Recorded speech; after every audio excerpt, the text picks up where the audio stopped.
The vibe has shifted, huh? Is that true? Do you believe that? Well, I agree, because I'm here now.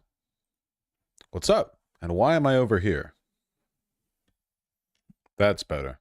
Hey!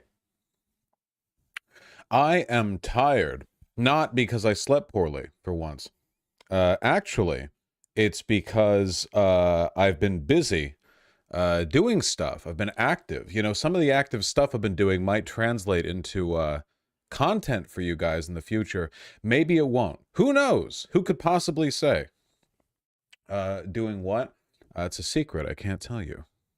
Not until it pans out, at least. What's up? Excuse me.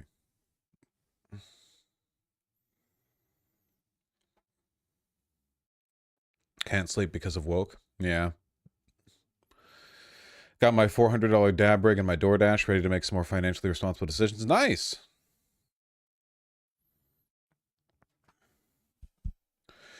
Vosh is going to fight What If Alt Hist. You guys are obsessed, genuinely obsessed, with some of the most boring fucking people on this goddamn website. You know, I've already talked to him, right? It was nothing. He was so unwilling to give up even like the most obvious concessions to positions that are objectively, factually correct that you couldn't even have a conversation with him. Opinions on Hasbin Hotel, hell of a boss. Watch, I don't know, any 5 random streams of mine from the past 6 months, and you'll probably find me giving an opinion on one of those 2. The subreddit constantly posts about him. I might actually have to have that banned just because you guys are tedious as fuck. Why do I have to know about every new video he puts out? Like, sometimes I see it, like, recommended in my feed, because of course, like, it recommends videos from channels that I've seen before, and this is the account that I stream on, so it sees the stuff that I look at, like, on stream. And, it's the exact same tedious stuff, you know? It's just the new spirit science to you guys.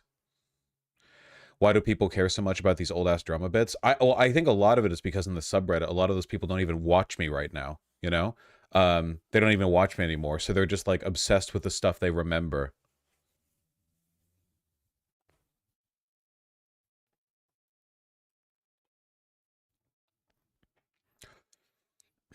Sometimes I think we just want silly content. That's not silly content, though. That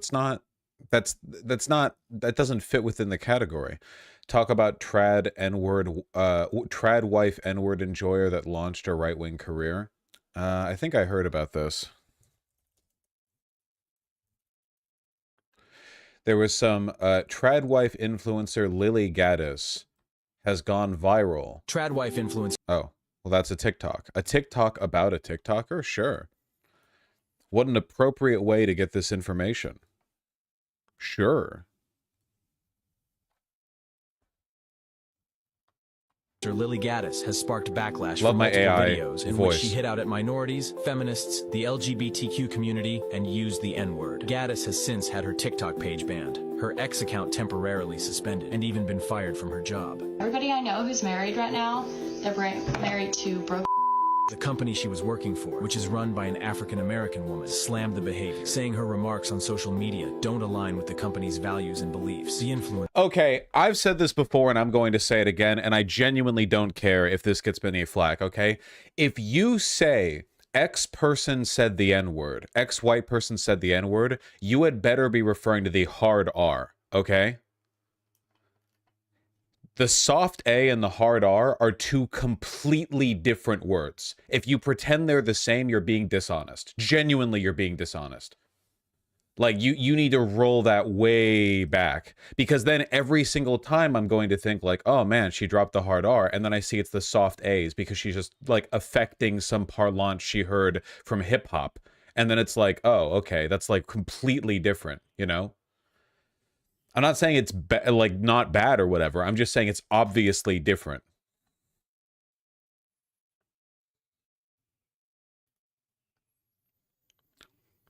Announced its decision to let her go in a statement. Damn, dude. Okay, fuck it. You know what? I'm here for it. I'm gonna say it. Okay. She got fired for that. She got fired just for saying the soft A in a TikTok? Like, any shit you hear, like, rap on the radio, you drop soft A, and that's enough to lose your job? I don't know, man. Generally speaking, I understand that if you've got employees who have some kind of, like, public rep, and they're making like a bad name for your company or whatever else. But like, damn, dude. Okay. Like, if anything, I think it's way more justifiable to like fire someone for like having conservative opinions than it is to fire them for saying the soft A. Like, if she was saying homophobic shit or racist shit, like political positions, I mean, that's way the fuck worse than saying the soft A. Who gives a fuck about the soft A? If she, dude, I would rather someone say the soft A than like say they thought Reagan was a good president, you know?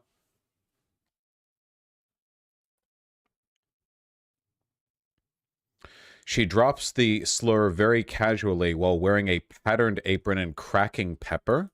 Thank you, theindependent.co.uk. She doubled down ahead of their shit takes. Then why is the focus on the N-word thing? It's always on the N-word thing. It's always, if she doubled down ahead of their shit takes, then that's the shit you should be going after her for, not the fucking soft A, man.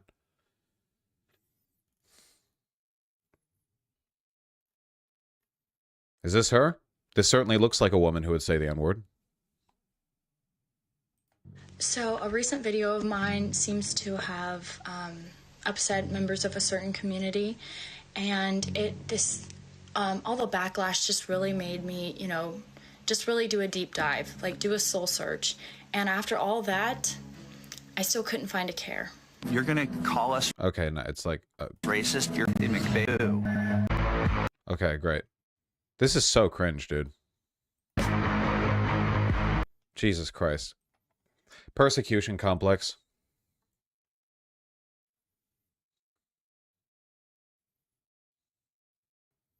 Well, I don't know the radical dino. Anti-intellectualism is a problem all over the place.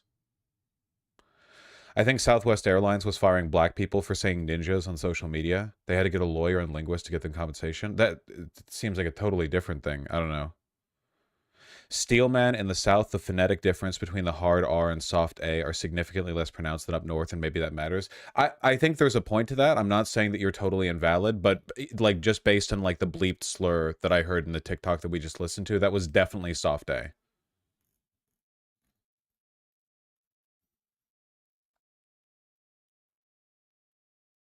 Like what did she say? Hate-filled remarks. What hate-filled remarks?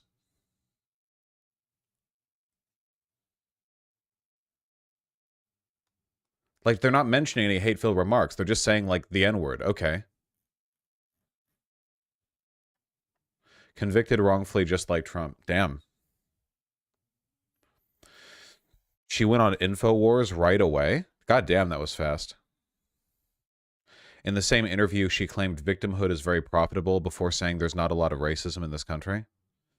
See, that's worse than saying, like, the soft A. InfoWars interview. God, that happened so quickly. It's literally like, you know, white girl says the N-word, or sorry, the N-word, you know, day one, day two, you're on the fucking InfoWars, you know. 144.15 if you want to watch. Oh, she's the one who made this video where this lady who peaked in high school. This is so embarrassing. Those nerds in high school, like the weird theater kids and the anime people, and ugh, you know who I'm talking about, the people we didn't hang out with. So they've grown up now, and they're the ones making the laws. They're the Mark Zuckerbergs. They're the Faucis of the world, of fucking nerds. Those fucking dorks that never got laid in high school, and they got a major chip on their shoulder against the normies. That's why you see all these fat-ass fucks making laws. Oh, you can be obese and anorexic. Okay, sure. They're the ones inventing. Do you ever get like the feeling, like the sympathetic embarrassment when you see a conservative influencer not quite understand what they have to say? So they're just sort of like aping the general talking points that like they're kind of like they're like sort of trying to grasp at what they're supposed to say, but you can tell they don't really have like the juice for it. So in her case, because I don't know, it kind of like, I don't know her life, it kind of, the vibe she gives me is knocked up at 17 in high school, and like every dream has been burnt out since, and she's subservient to a husband who kind of like dictates her life. I'm not saying that's true. That's just the vibe. That's purely vibe based, right? And like from that perspective, it's like, how do I critique liberalism? Well, they're like the nerds and we're the jocks. What? That's so embarrassing. Why would you come at it from that perspective? Why? That's such an embarrassing way of presenting that argument. Jesus Christ. It goes on like that for a while. So interview 144. The silent majority. Both That's in the not Middle her, East and in I think. InfoWars. Thank you so much for having me I don't see race. on. So all those nerds in high school, Oh, there we are. with the world's they go to through the Okay, we play the whole clip. Call us. Is Lily Gaddis, and she has no doubt been one of the most viral videos on X and on the internet in the last, let's say, 48 to 72 hours. Oh, that's And I want to get kind of some background. That's when you know you're covering some content of great magnitude right there. You know, behind the video of the moment, main character on Twitter today. You know, really high level stuff. Amish looking motherfucker. Oh my God, that suit. Ugh. Give me 1 day without this, man. Give me 1 day without this. Come on. This goddamn what cornflower blue, like skinny fit. Information from her first before we get to some of Why is it so tight? Dudes will literally spend like 3 hours in the gym a month and make it your problem by deciding every item of clothing now has to fucking hug their body like the filthy Frank green screen suit or whatever. the spicy stuff.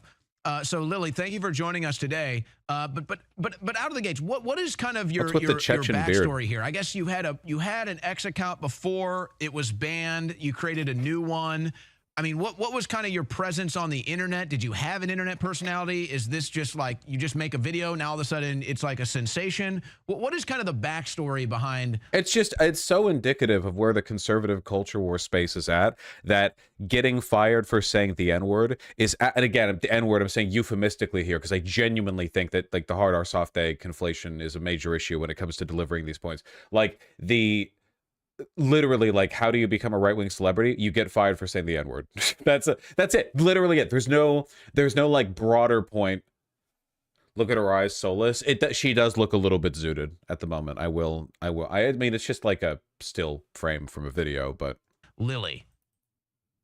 Right. So I've always been super conservative. Obviously, I was raised in a super conservative household. You know, so it's not like being red pilled is new to me. I've always been somewhat active on social media and always super outspoken with with my beliefs and stuff because they're correct. And then recently I was like, I'm going to start making, you know, little minute videos of just like me talking about the stuff that we all think, but a lot of us are too scared to say out loud. Pinhole pupils. I will say, why are her pupils so fucking tiny? I don't want to immediately jump to the haha drugs thing, but like look at her little pinprick.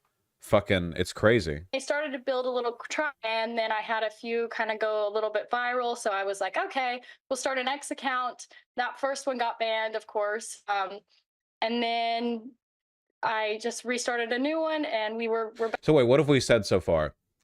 She's conservative. She was raised conservative. She had a Twitter account. Now she has another one. That's what we've got so far? Okay. Back in business now. So is it fair to say that you've never gone viral before? You've never had the amount of following or attention that you have now? Yeah, I would say so. This is kind of a big deal. This is what people tune in for? Like I'm sure you've had your fair share of doxing and people coming after you and something going viral. So it's all too new to me, but I think it's just like you have to still stand up and say the truth regardless of what, you know, people think, because we're not going to live in a free country. What is the truth, man? The truth is the N-word? What are we talking about? What did she even say? Unless we all stand up, you know, collectively and just start speaking, because we don't have the government necessarily as of yet telling us what to do, but we have the mob telling us what to do, and they're controlling the agenda, and they are allowing who can and cannot speak in this country, and that's just not wrong, or that's just not right, because, you know, if I feel like conservatives engage with systemic analysis the same way toddlers engage with object permanence before they develop it, which is to say it's a cognitive ability that they just don't have, and it's sometimes kind of weird when you remember that, and you have to like build your conversations with them around the fact that they don't possess that. The government isn't telling us what to do yet, but the mob tells us. That's why we all have to stand up. What the fuck are you talking about? What are you talking about? The concept of social pressure? What do you mean? you want to live in a free country, freedom of speech is the most important part. That's the only way. Like she could, I think, and I mean this genuinely, I think she could make a fair argument here that it's pretty fucking weird to get fired from your job because in a TikTok you dropped the soft A. Like, I personally think that if a white boy wants to go on TikTok and, like, I don't know, rap alongside Kendrick or whatever, that they should be able to do so without losing the fucking thing that they use to buy groceries, I guess. I don't know. It really depends on the context, I guess. I'd rather people just get fired for being conservative, to be honest, because at least that means you're evil.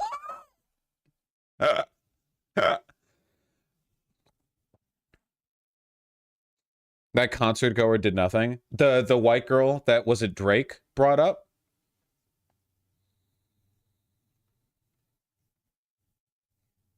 Yeah. Okay. Yeah. Yeah. She did nothing wrong. Oh, was it Kendrick or was it Drake? Oh, are there two different instances of this happening? It was also Kendrick. Okay. Gotcha. Okay. You can preserve the rest of your freedoms. That is the fundamental freedom in this country, and it's really under attack. From people who cannot stand the truth being spoken. What truth? What's happening? Do you mean your employer? Your employers are the ones who fired you. Who are you? Your former employers, I should say. What do you? God, these people are so boring. Well, in her case, again, like we're talking about a thoroughly mediocre person who has been briefly and very temporarily, keep this in mind, elevated to stardom for saying the N-word. Now all of a sudden there's a lot of attention on her and she has to like quickly adopt all of the dog whistles and all of the culture war indicators that conservative pundits use. And, you know, not everyone comes into this with the media training necessary to not sound like a weirdo when doing all that. So she's going to kind of like stumble through it, but no one will talk about her in a week probably is my guess. I mean, stuff can happen, but. Or having any opinion that conflicts with their own personal opinions. So I guess you've done some videos preparing food, and I guess that makes you a trad wife now if you want to cook for yourself or your family. Do you consider yourself a trad wife? I don't really. I don't really. I wouldn't say I'm a part of any kind of the groups. She's so boring. She's so boring. I'm sorry, guys. You're just gonna have to infer the rest of this interview. There's nothing here, man. I'm mining a coal mine that has no coal in it. I'm hitting rock right now. I need her. Sleepy Joe Biden, you're fucking insane, dog. You're insane, man. Really? Is the symmetrical face and clear skin like all it is for you? Do you need like an egg with a wig on it? Come on, man. You got to look at the signifiers, okay? This woman doesn't even give head. Don't even. You kidding me with this? What fun are you gonna have? Or is that your thing? No, Vosh, I can fix her. But I could fix her. You people are crazy, man. Genuinely, like you upset me.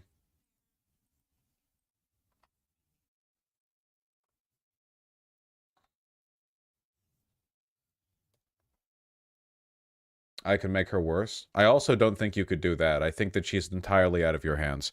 Literally and, you know, conceptually.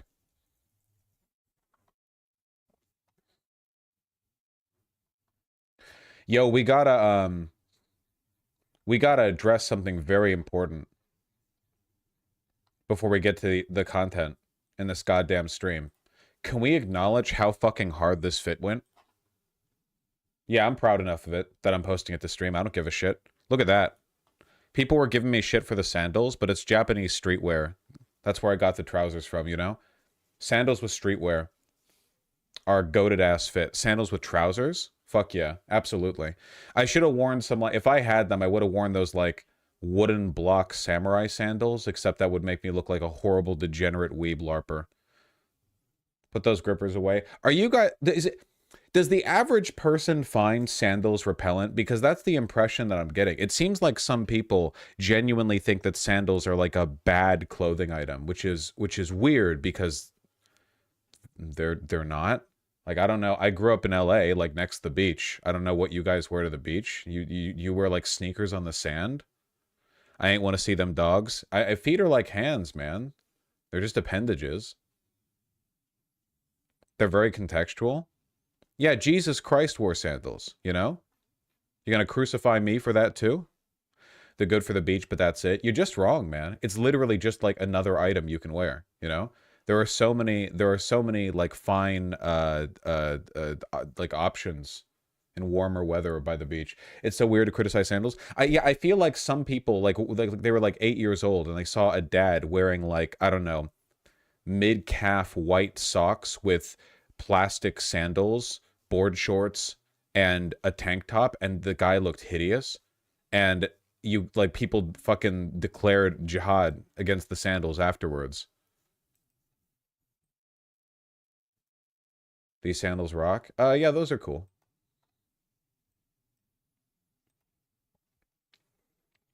I feel like chunky sandals are kind of weird. You're really not. Sandals are fine. You're just incorrect. I'm sorry.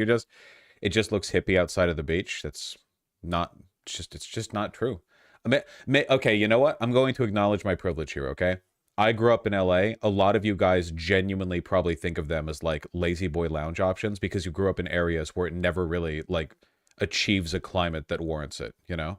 Why are people so anti-sandal? It might actually be a geographic thing because in San Diego, Los Angeles, Orange County, any area like that, like they're everywhere and no one gives a fuck. Maybe if I went to like New York or Chicago or something, it'd be like, why are you wearing sandals? You know, it's never, you know, even when it's hot, it's like a muggy, humid kind of like East Coast hot, not like a balmy, sunny palm tree kind of West Coast hot.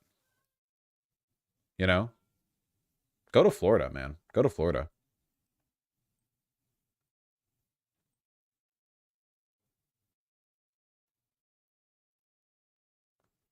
I think the issue is foot hygiene. I don't even know what you mean by that.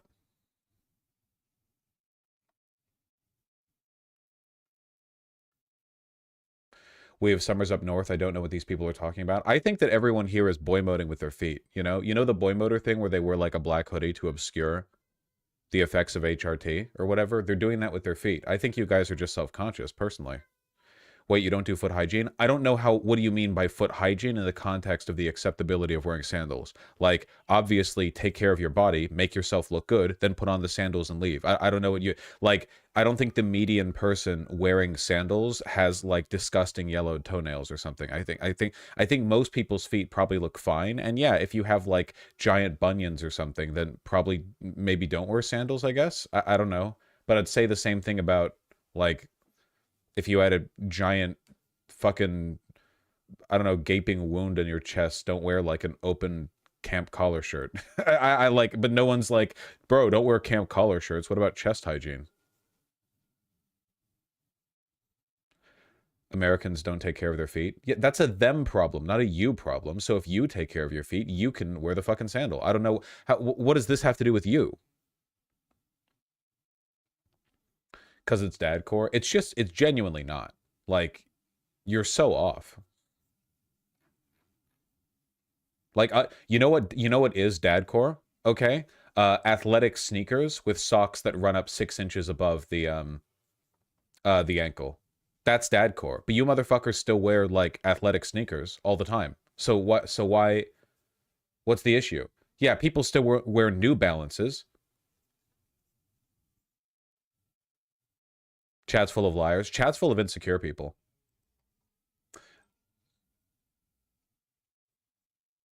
Hey, Skynet, quick question. When you say the sandals that I picked were meh, were you under the impression for a moment that we were friends and that you had the right to make critical comments about my appearance and the clothing that I choose to wear? Did you, like, was there a stroke or something that led you to believe, perhaps, that you and I had some kind of rapport? No? Oh, then you think it's acceptable to just talk to somebody who doesn't know you that way?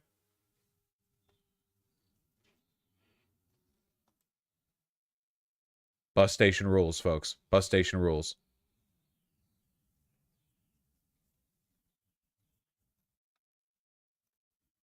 Chat's full of overcompensating foot fetishists. No kidding, man. Jesus. Fucking RGR spirit haunts the chat.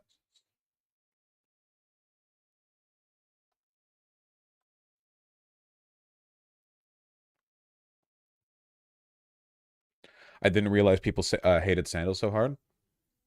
I came off wrong. I was trying to maybe suggest a better style. Sorry. You're still doing it, Skynet 69420. By the way, with your name Skynet 69420, I understand I too have autism, so I'm not going to go too hard on you. However, here's a quick suggestion, okay?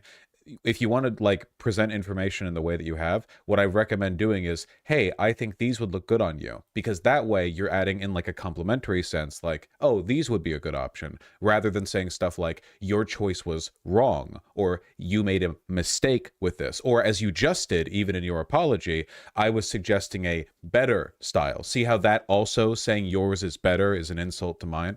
You understand, right? There were a lot of people acting like they were my friend talking about the sandals. I don't know why everyone's so down on sandals. I genuinely don't get it. I've worn them comfortably my entire life. You know, a lot of people, I guess, get really sensitive about them because they don't like the fact that my dogs are out. You know, maybe there's something about sandals that makes people think that they're my friend and can talk to me as though they are, but they're not, you know, so I don't know where they're coming at that from. This is a disease that I don't have.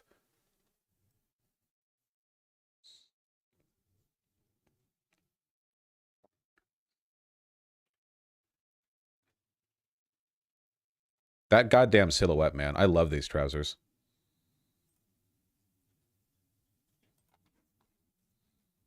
Big pants arc.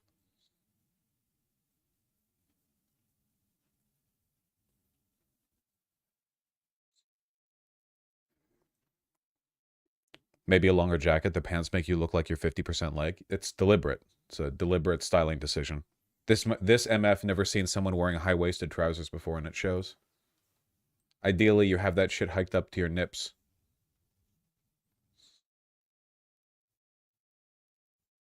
When big jacket? I mean, that was a big jacket. Do you wear your sandals with socks? No, but I could. There are plenty of good sock with sandal options. It's an art form. There's no rule in art where it's just like, no, you can't do this, you know? The reason people don't like socks with sandals is because they saw, growing up, people wearing plastic, like rubber sandals with white socks going up mid-calf. You know what else looks like dog shit? New Balances with white socks that go up mid-calf. Does anyone then say, oh, you can't wear socks with New Balances? No, obviously, because that'd be stupid. Everyone hears the you can't wear socks with sandals, and that's like the first piece of fashion advice they take. It's wrong. Okay, that's step one, man. Step two is realizing that those are like lazy, hackneyed, you know, fake rules that people tell themselves to make themselves feel better than other people who are also dressing just as poorly. You know, you might be wearing a poorly fitting t-shirt with a clashing color and texture to the jacket you're wearing that doesn't fit properly and pants that don't cuff properly, but at least you don't have socks with sandals on. Doesn't matter how you actually look, you know, it's just anything that gives you the opportunity to look down on other people.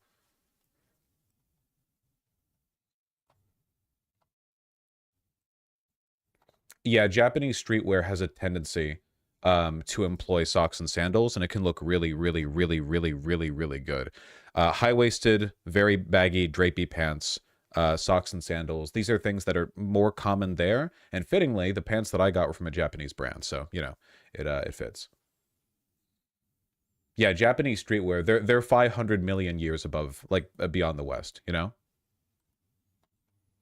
What kicked off your interest in fashion? I would go on Grindr and I would fuck beautiful twinks who dressed and looked much better than me. And I thought, you know what? They're not better than me. I could look really good if I wanted to. And that's how it started. If that sounded like a joke, that's because I phrased it like one. It's true. That's actually the reason. I fucked too many beautiful, fashionable people. And I started to feel like, hold on. You don't think you're better than me, do you? I'm not like the grungy, straight-passing, like, bearish guy who's just, like, hung and good at manhandling, you know? Like, I'm showing you the fuck up now, and now it's a whole thing, you know?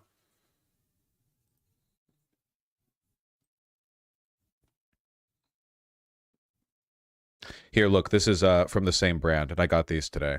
I really shouldn't be buying anymore. Look. The color doesn't show right in this storeroom. The color from the lights makes it look more like greenish, brownish yellow. It's kind of like a saffron in real life. But high-waisted trousers. Really nice drape. I want to iron out the side pleat, though. I want these to be almost perfectly round. Those look golden. Yeah, the video didn't capture it perfectly. That's fine, you know, whatever.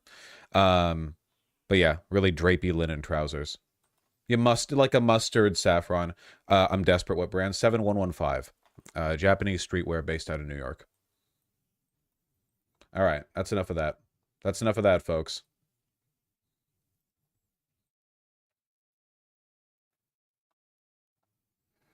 Japan, New York. Many such cases. There are a lot of fashion brands that operate out of New York, but they do their, like, I don't know, sourcing, production, and styling from Japan. Or they have, like, branches in New York, you know?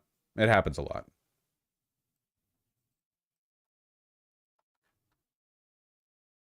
Have I won Tabby before? No. I genuinely love seeing men care about their fits. I genuinely think that, like, a lot of the incel men, like Andrew Tate crisis, is kind of like a byproduct of men feeling a latent resentment about the fact that we don't really think of men as beautiful or capable of being desired. And I think that that's not like a good psychological place for a lot of people to be in, you know?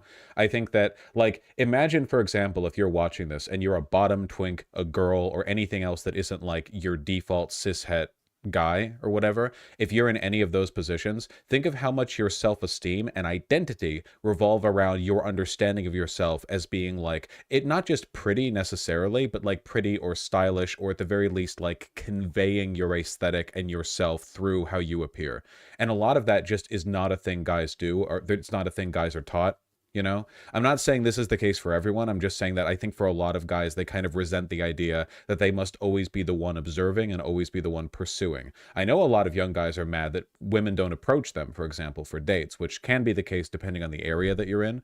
And it's kind of a factor in that, right? Like the girl is there to be wooed by the guy's like persistence, and the girl is there to be pretty to attract the wooing, which is, again, like horrible dynamic, really. Horrible, horrible dynamic.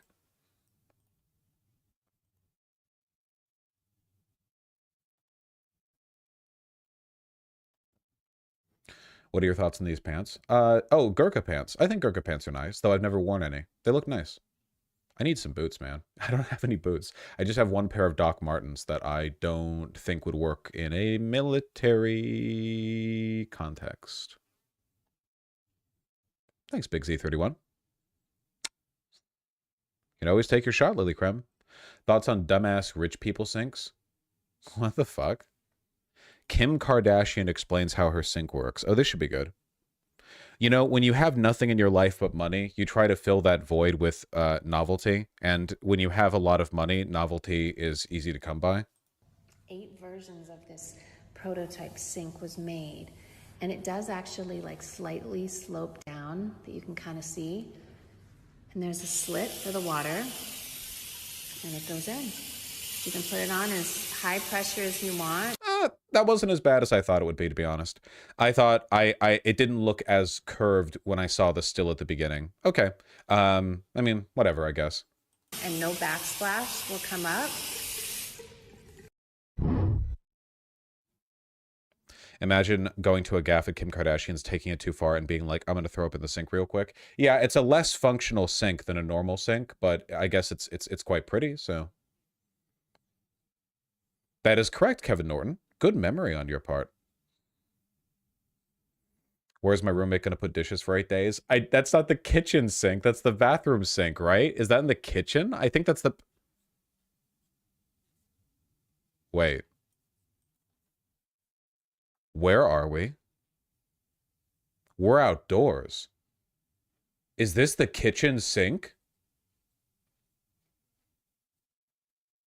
Okay, my opinion on this is changing rapidly. Are you fucking kidding me? Are you meant to be doing like... Is this like the hand wash sink next to the kitchen sink? There's another identical one over there. What is this?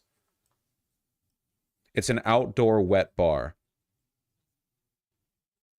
Okay. I mean, bars produce dishes. So my guess then is that this is the sink the rich people and like Kim and the guests use, and there's another sink nearby that the service staff, the servants use, to actually do like functional stuff. That'd be my guess. That's a mirror? Is it? I genuinely don't know. I genuinely don't know. I don't know.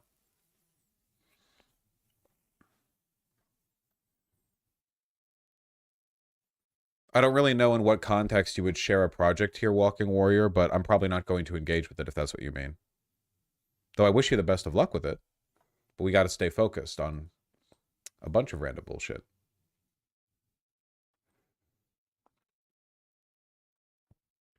Don't you have an outdoor bar, Vosh? My bar is one of those like tiny little black wrought iron like mini like carts on wheels where you can put like the drinks and the mixers underneath, and then on top you have like you can hang like 4 wine glasses, and then on the top of that you have the little space to prepare a drink, and that's all I need. A nice Walking Warrior. Like a bar cart, yeah, but it's literally like about as big as like my arms, what my arms are currently encircling, you know? I don't make drinks that often. Been having a lot of cider lately. Do you mix drinks? I mean, I make cocktails. If I'm not drinking cider out of a can, I mix cocktails, yeah. France, il a Paul, RNID. Okay.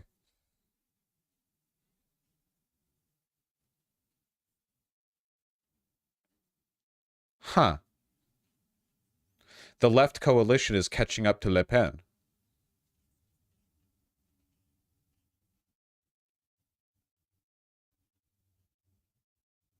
When was the past polling? Because it shows here like previous polling. What are they comparing it to? From the 2022 elections result? Polling result? Okay, last elections, I see. It's party support combined, I think, but they're using old data for the previous one, like old data. Interesting. We'll see how it goes, man. I'd love some good news. If I could get some good news just for once, that'd be nice.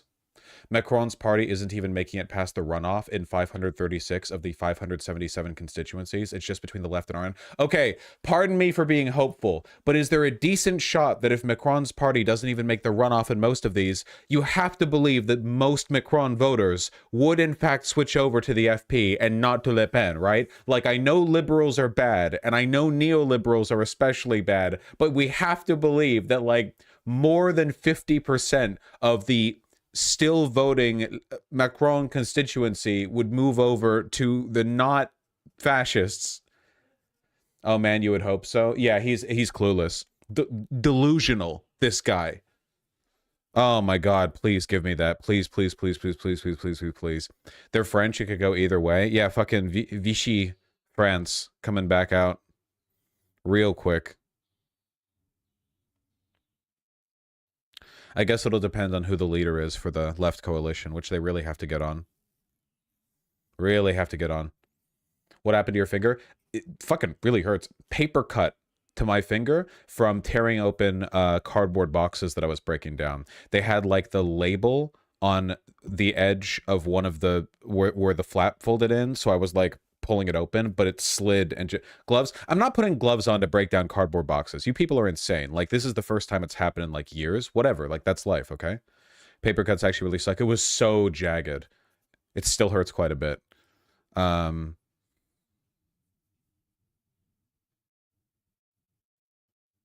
thought runoffs were only for the presidential election. This is for the legislature. Yeah, do they do runoffs for the local legislator elections? For the parliamentary, they do? Okay.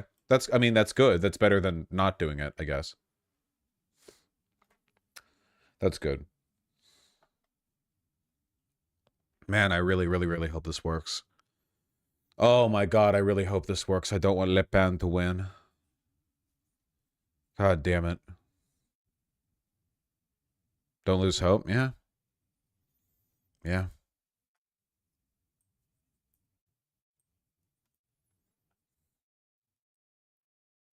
I love how you say Le Pen. Listen, I'm just trying to, like, rep my American cultural sensitivity, okay? The French are people too, I've heard ostensibly, and we're here making an effort, okay? We're making an effort.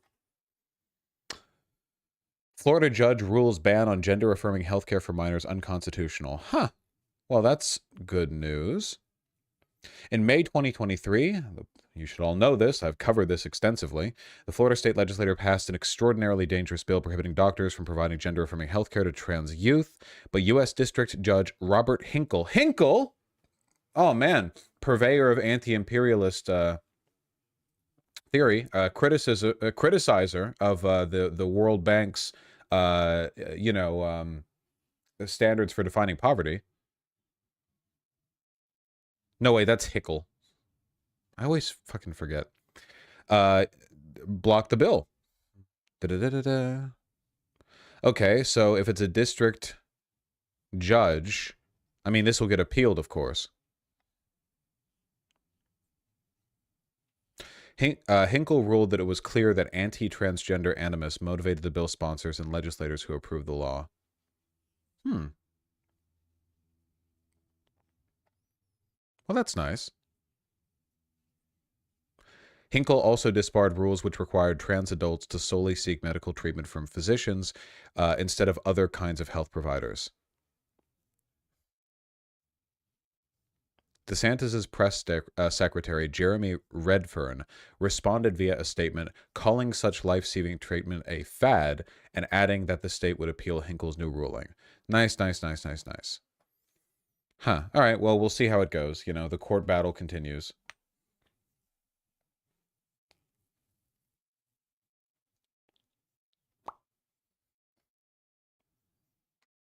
Hinkle is the what's a tiff guy, right? You know what?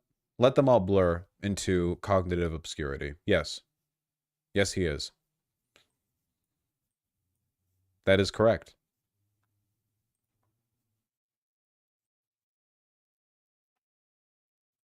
Everyone we don't like is the same, because in the one essential category that any human can occupy, whether or not they like me or don't like me, they are the same. Did you see this? Yeah. Yeah, I did. Hey guys, are you too a critic of U.S. hegemony, of neo-imperialism? Well, folks, I've got good news for you, okay? For the crime of being found in a court to have funded death squads, Chiquita has to pay $5. Oh, sorry, $38 million, but that might as well be $5. You know, in the context of their, you know, blood bananas. A Florida court. This death squad was trained in Israel. Is that so? Paramilitary troops of the Colombian United Self-Defense Forces trained in the mountains near Catatumbo in Colombia on the 29th of January in the year 2000, before 9/11. If you can imagine such a time ever existing. Let's see here. The AUC, a Colombian far-right paramilitary and drug trafficking group, responsible for retaliations against the FARC and ELON communist organization, as well as numerous attacks against civilians beginning in 1997 with the Mapiripan massacre, which is not good.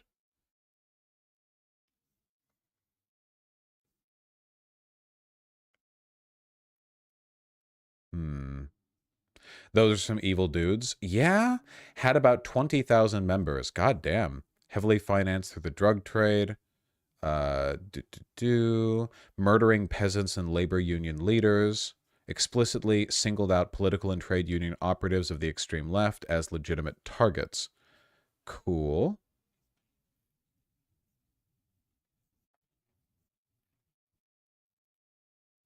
Linked to corporations. In March 2007, the International Fruit Corporation, Chiquita, admitted to having paid the AUC from 1997 to 2004 $1.7 million, ostensibly in order to protect its workers and operations in Uraba and Santa Marta, of which at least $825,000 came after the AUC was designated a foreign terrorist operation by the U.S. State Department in 2001. Hey, by the way, like, just so you guys know, if you were found having transferred money to any registered terrorist org, you know where your ass would be in right now? You'd be in Gitmo, motherfucker. You'd be drinking your single daily meal out of a straw, okay? Chiquita, however, 15 years of waffling, and then they pay $5. Jesus. Israeli role, of course, of course. We're talking about evil people. Obviously, Israel comes up. Of course, of course. According to a 1989 Colombian secret police intelligence report, apart from training Carlos Castaño in 83, Israeli trainers arrived in Colombia in 87 to train him and other paramilitaries who'd later make up the AUC. Oh, we've got like a Mujahideen situation a bit. 50 of the paramilitary's best students were then sent on scholarships to Israel. Man, everyone gets to do birthright. For further training, according to a Colombian police intelligence report. Nice. Super cool. After 17 years of legal efforts, the first time compensation has been paid to Colombian victims, funding a designated global terrorist group, 5 degrees of separation from Israel. That would be a fun game, you know, for any like terrorist or like ultra far right militia, 100%. Until it disarmed as part of a 2004 peace process, the AUC was responsible for most of the civilian lives lost in Colombia's brutal 6-decade-long conflict, which left 450,000 people dead and millions displaced.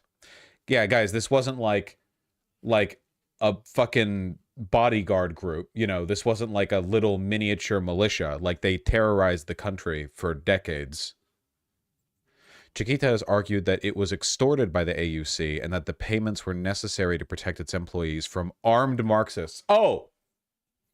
Guys, listen, we, the massive multinational corporation, had no choice but to pay off the local far-right anti-communist brigade. You know, the communists, they came after us.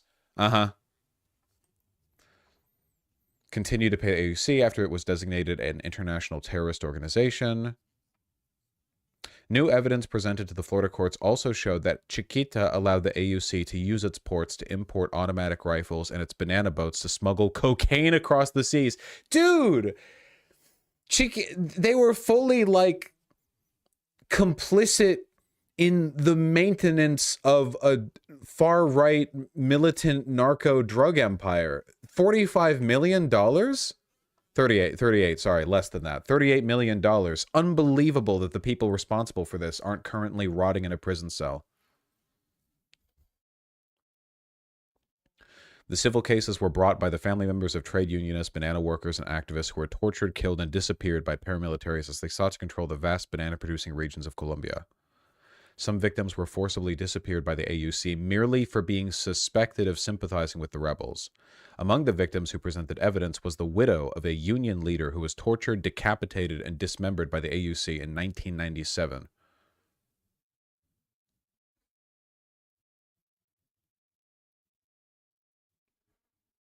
A spokesperson for Chiquita said the company would appeal the ruling, adding in a statement, "The situation in Colombia was tragic for so many, including those directly affected by the violence there, and our thoughts remain with them and their families. However, that does not change our belief there is no legal basis for these claims. While we are disappointed by the decision, we remain confident that our legal position will ultimately prevail." Nice. Why dismember somebody after decapitating them? I don't know. Fun? I'm going to be the guy that say they were probably more involved than the courts are saying. Oh, we just have evidence of 1.7 million being transferred over. That's just what they got on paper, okay? They were doing extensive, continuous business dealings with a narco group who were designated a terrorist org. Do you really think they unearthed all of the collaboration between these groups? Like, those motherfuckers were shredding and burning documents on this. Some of it got proven.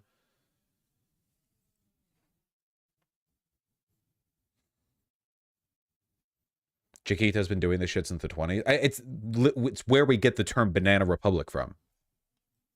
Like a far-right junta or like military controlled nation based on their collaboration with American Fruit Company or whatever. Like, that's literally where we get the term from.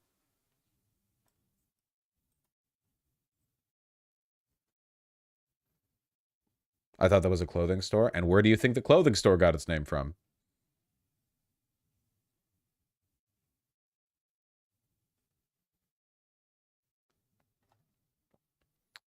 No Fed posting, Genial, even if you're completely correct.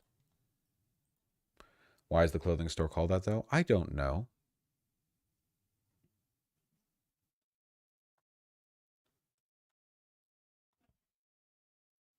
Did you know this guy that killed, raped, mutilated over 190 children only got 23 years? Colombian serial killer. Was this guy part of the militia group, or is this just a random serial killer? I don't know what the relationship is apart from this guy being in the same country, though. They sure did choose a spooky photo for him. You know, pretty fitting considering, like, the nature of his, you know.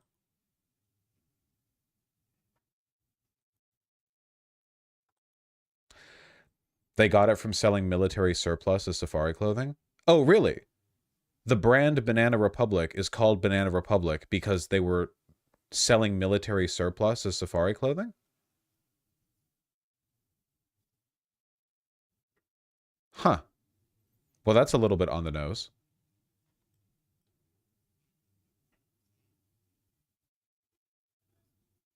Just a little bit. What the fuck? And, yeah. I don't know. I don't know, man. I guess it's somewhat noteworthy that a Florida court even ruled this because historically America has just not allowed American corporations to face consequences for behavior they've done in like look at the history of the efforts of suing Nestle in America. Like there are so many examples of megacorps. Dole, yeah, or Dole, however it's pronounced. I've never actually heard it said out loud. Yeah, there are so many examples of like, hey, this company that like gives you your chocolate milk is also responsible for this famine and like these water rights being taken away and like this far right paramilitary group, Coca-Cola death squads, etc., etc. And it's just like never amounts to any legal punishment because American courts will protect the fuck out of our corpos, which makes sense in like a real politic kind of way, but doesn't make sense in a whole like following the law kind of way. If you could delude yourself for a moment into believing that was ever a part of the like incentive structure.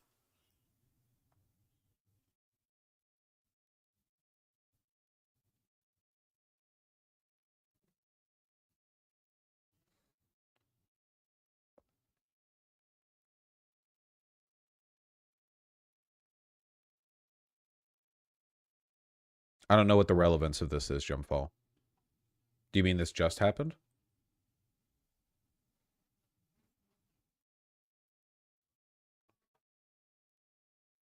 Okay. So the French Conservative Party leader, who in a very unpopular move suggested they coalition with Le Pen, has locked himself inside the building. French conservative leader locks opponents out of party headquarters. You know, I didn't really...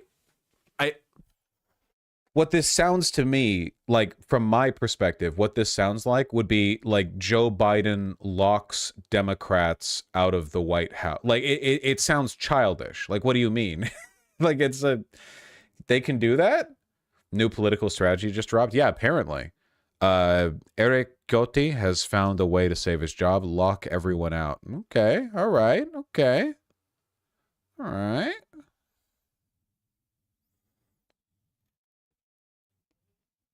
He said he took the decision for security purposes. Is he just alone in there? The move was met with horror by top officials within the party, including its late presidential candidate, Valérie Pécresse? Pécresse? Pécresse? Would you pronounce the last E or just Pécresse? You would do the last E? No? Just Pécresse? Okay. And the president of the Senate, Gérard Larcher. Several party officials immediately called for Gotti to resign. Gotti. Gotcha. I have decided to convene an exceptional political bureau meeting. Party Vice President Annie Genevard posted on Twitter. Okay. Funnily enough, this is pretty much how the French Revolution started. Well, you know.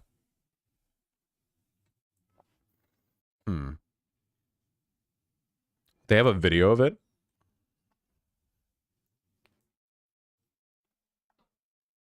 What is this? Is that... What is that? What is that? What is that? Why was it so slow?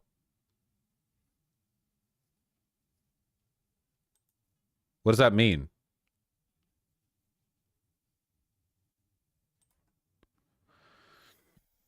Eric Ciotti closes the Republican headquarters to avoid holding a political office scheduled for this afternoon, during which LR executives intend to dismiss him. Why is it so slow?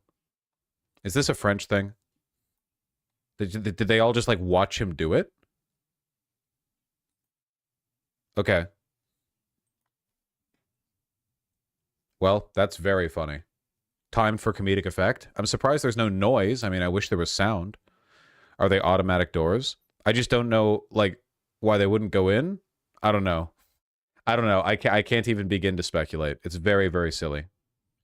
Giving Austin Powers steamroller death? Yeah, a little bit. A little bit. I cannot take this country seriously. I mean, at least they're not, like, I don't know, Britain.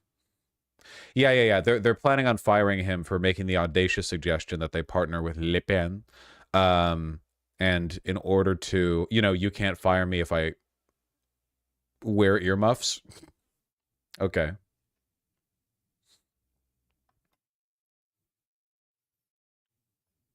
Yeah, bombastic. We're going to see whether or not the Macron voters, like, do the right thing and vote in favor of the left coalition, especially after the runoffs, you know? We really, really, really, really need Le Pen to lose. Maybe, like, Macron has... His prominence and power has been the reason Le Pen has grown to the popularity that she currently has. Like, the mediocrity of establishment status quo neoliberalism has made fascist rhetoric a lot more powerful. Having populist left leaders in power will take away from that significantly, I think. So, you know, we'll see.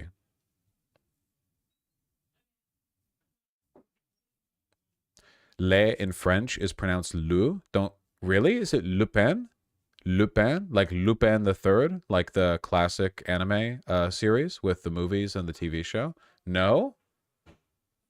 That's BS?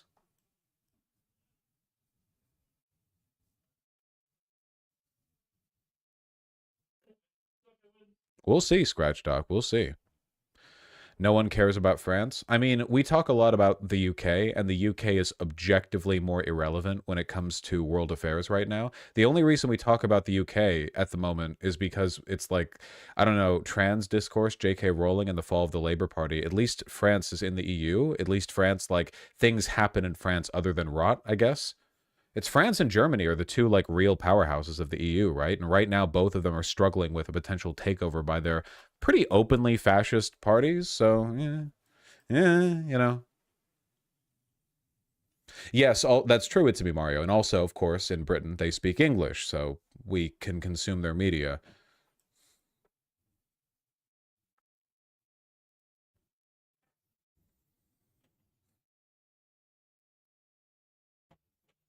Isn't France still actively doing the colonial thing in Africa? Yeah, of course. They're going through a difficult time right now, okay? They're stimming.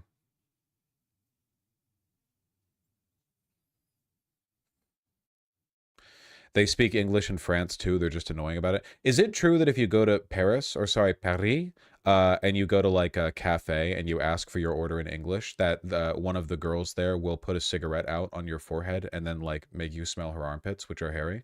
Is that true? And they'll be, like, shouting at you? Yes?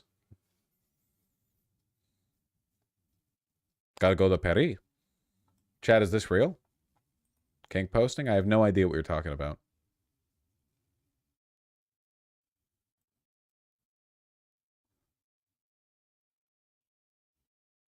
They run over you in their moped? That's nice, too.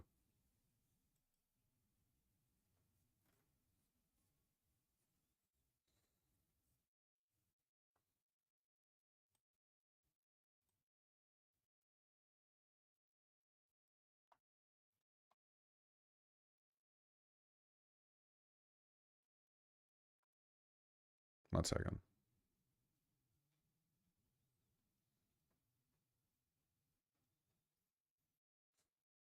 Who is this Zanyfen person? Why do I recognize that, and why do they have me blocked? I feel like I recognize the name Zanyfen on Twitter, which makes me wonder...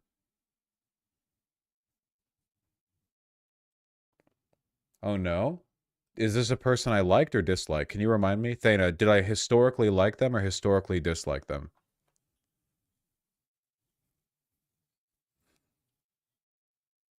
I don't know. Thana, you know everything. They're in chat? Aren't they in chat? Like, that does sound like a name that I've seen often enough that I remember. They were Joe Cat discoursing? They're a Joe Cat hater? Oh, so they're, like, deeply mentally ill. I see. Gotcha, gotcha, gotcha. Okay. Oh, that's fine. You know. Imagine. Oof.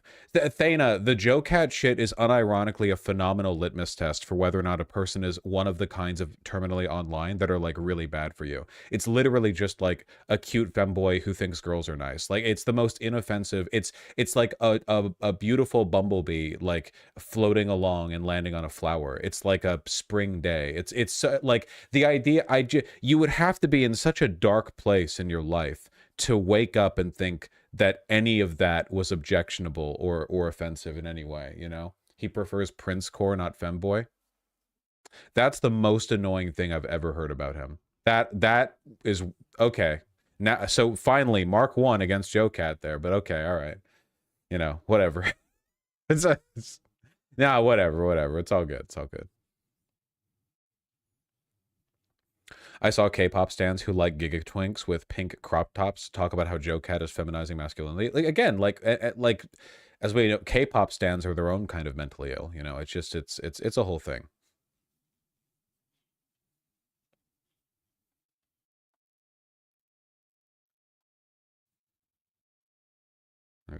Fucking nose itches. I got such a good walk in today. Do they mean Prince the pop artist? No, they don't. At least that would not make much sense if that is what was meant by him.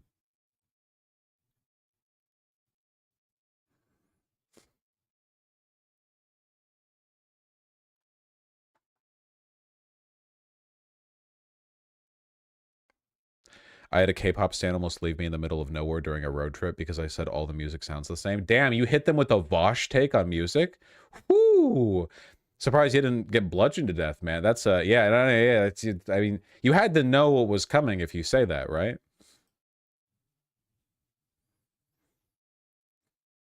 Not wrong. Yeah, we need to be real here, okay? Unless you're into a genre, every genre like kind of sounds the same from a distance, and you guys don't realize that because you listen to music. So you're experienced enough with them to pick out the differences. But much in the same way that I'm now capable of discerning between like 17 different types of button-up shirt collar that instantly like differentiate the style and the origin point and all like what it pairs with. Like I, as someone who doesn't listen to much music at all, a lot of heavy metal, baby pop, like gorp core, like there's so many. Wait, that's a fashion thing, isn't it? I don't fucking know. Whatever, it's stupid. Like a lot of this shit's like, oh, that's like their genre and all their. Am I thinking grindcore? I think gorpcore is a fashion thing with a very silly name. I don't know. Gorp? I don't know. Google gorpcore. Actually, don't. What if it's bad? I'm not encouraging that. Oh, okay. Just text me. I don't know. Serious question. How do you not listen to music that often? People ask me, I listen to music sometimes when doing stuff. Usually I just prefer a podcast. Like sometimes I'll listen to music and I'll think like, oh yeah, that sounds really nice. I'm not anti-music at all. Just usually when I'm trying to do something and I can listen to something, it's like a podcast, you know? That's my preferred way of engaging with people. Or with, I'm sorry, like listening to things.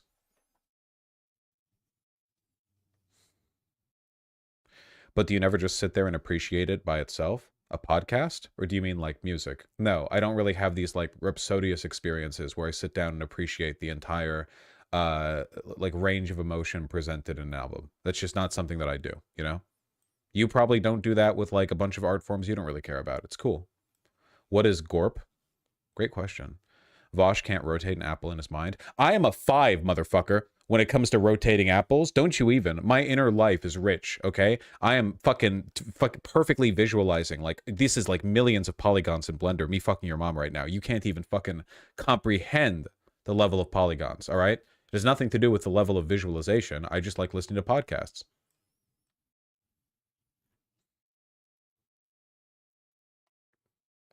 I mean, this is one of those things where people are going to be mean about it because so much of their personality is sitting there and consuming media without thinking about it. But like, I'm really sorry. There are lots of things I like that you don't like and lots of things you like that I don't like, and it's fine. It's all okay, man. The underlying fundamentals where we appreciate life and all it has to offer, those are the same, okay? It's all fine. It's all okay.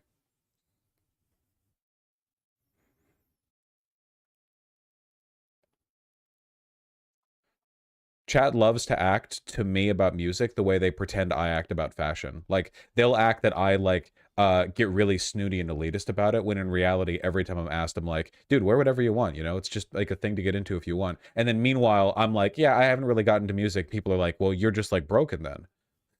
There's just something wrong with you then, you know? Like, oh, you know, the fashion thing, that's optional. Music, however?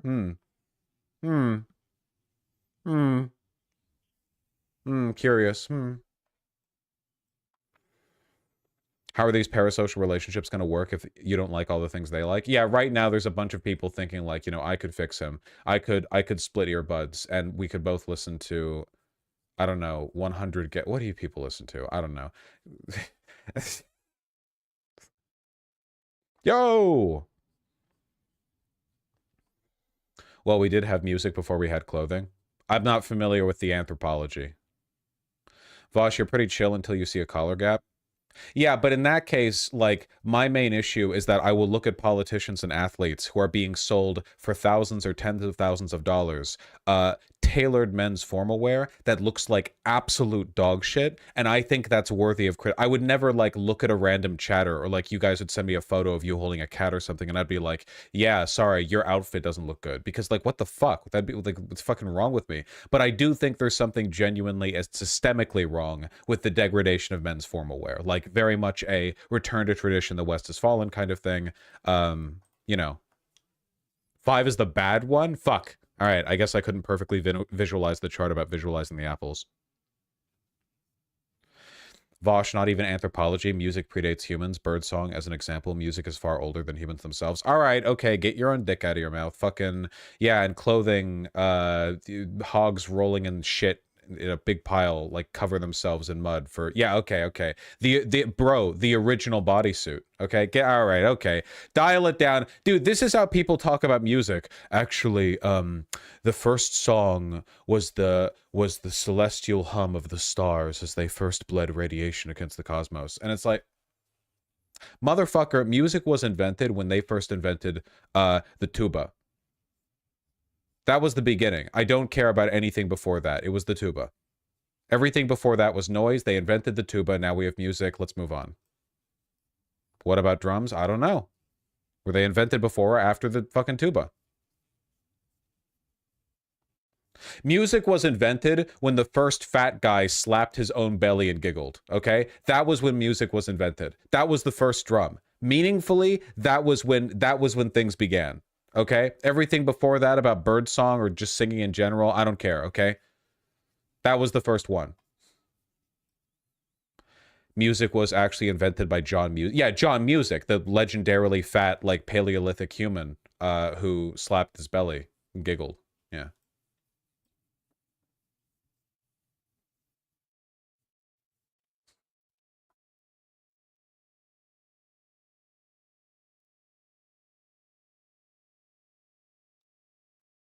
Can you demonstrate, Vosh? Sorry, I'm 6% body fat now. I can't, actually. All right, moving on.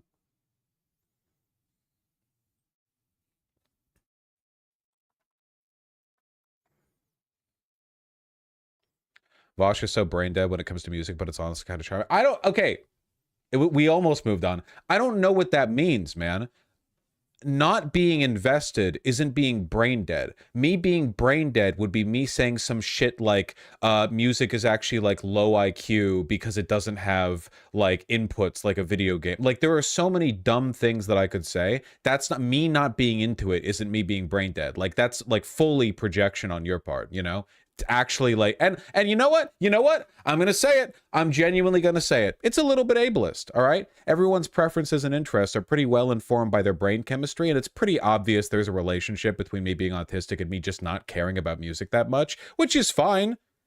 We all have our things, right? But it's like the idea that like, no, you have to have this interest. You need to watch like films or you're mentally ill. What do you mean? Like everyone would identify that as a stupid position to take.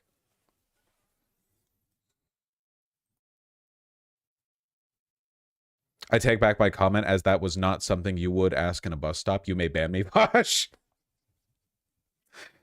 Nyan and Nyan, is that something you would say in a bus stop, going up to a person who you were weird to and say, I'm sorry, that wasn't bus stop talk? You know? That would actually be a good bit. If you did that to somebody and they like resonated with it, that could be the start of a beautiful friendship. Honestly, yeah. No, that could be like the beginning of something good. Not getting a lot of bus stop vibes from this convo. Well, weather's been good today. Weather's been good today.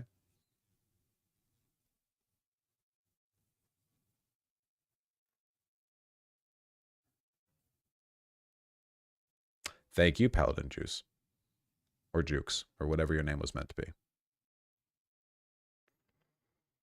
Is Macy's and stores like it a good place to buy men's suits? I'm going to be honest with you. It really depends. For the most part, like, the main thing you want to avoid is like skinny fit suits. Look, make sure the shoulders fit properly. You know, make sure the shit isn't like hugging your armpits.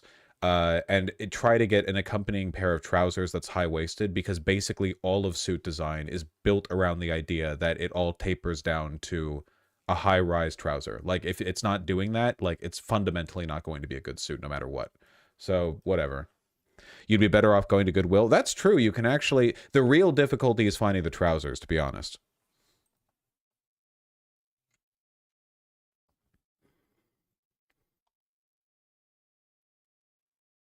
You guys see this shit? We love it when good-ass shit goes mega viral, huh?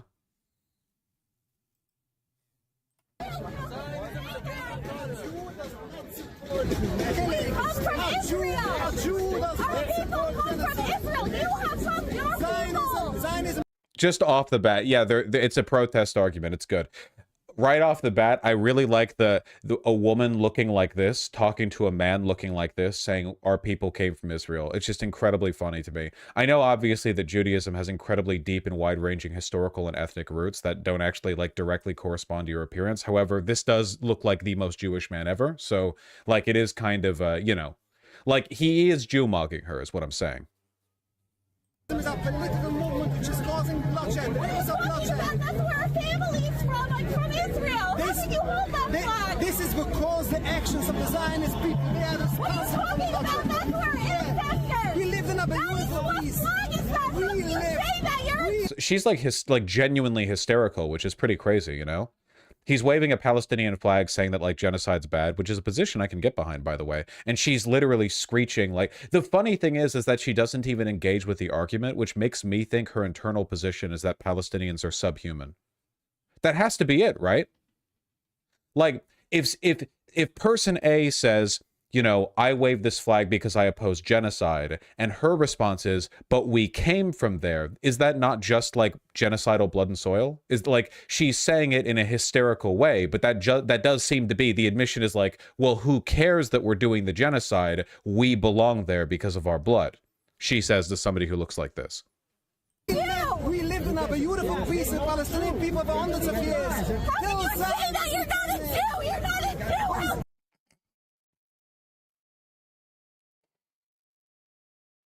Good argument, but reality has already depicted him as the Jew Chad and you as the crying Karen Jack.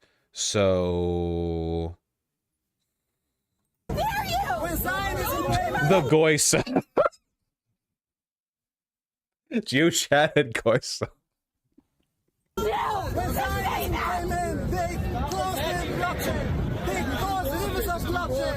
can you say that? You're Jewish!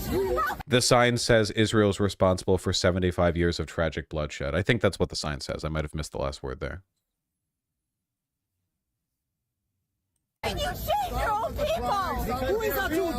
How can you shame your own people? All of her arguments are, we are in the in group, so who cares? That's literally everything she has to say is, we are in the in group, so we can do it, you know? Every argument is met with like, well, our blood gives us the right. We're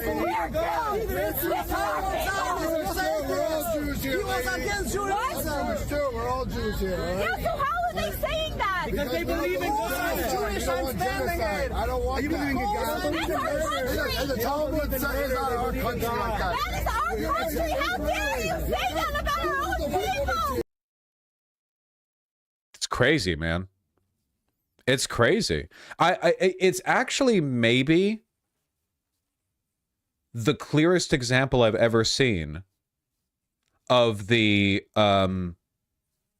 like Karen to fascism relationship. The idea that fascism is in a way rooted in the like entitled, hysterical, suburbanite white woman, in this case, you know, whether or not she's Jewish, white woman, the accusation is undeniable. She's literally calling them race traitors. Yeah. It's genuinely impressive how she believes more in the state than she does the religion. Oh, she might not even be religiously Jewish. I mean, the guys here obviously are, right? Otherwise, I assume they are. But for her, I think it's a blood and soil thing. It's literally just, yeah, it's just blood and soil. To be fair, these people are the Nutiri Karta, which are pretty extreme ultra-Orthodox Jews. Yes, so I should say these guys are like part of a particular group of anti-Zionist ultra-Orthodox Jews who have been known to be wacky. In this video, they're not doing anything objectionable. Some in their group have done wacky things in the past, but like in this video, I don't think they're doing anything or saying anything objectionable, you know, which, okay. Basically, they're like super Jewish and they don't believe in Zionism as a project.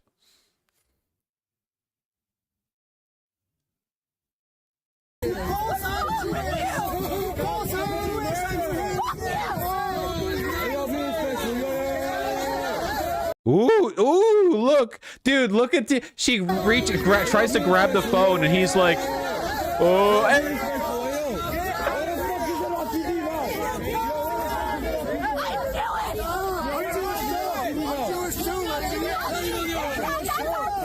Are we in New York? I assume we're in New York, okay? This is like a phenomenal guy in terms of like presentationally, wouldn't you agree? Dude's like red in the face from yelling. He's got the shades, the kifeya, the graphic tee. He's like, I don't know, 40, 50, whatever. He looks great. Genuinely, he looks fantastic. This is fantastic. Hit her with the TF2 taunt. Yeah. He's perfect. He's perfect.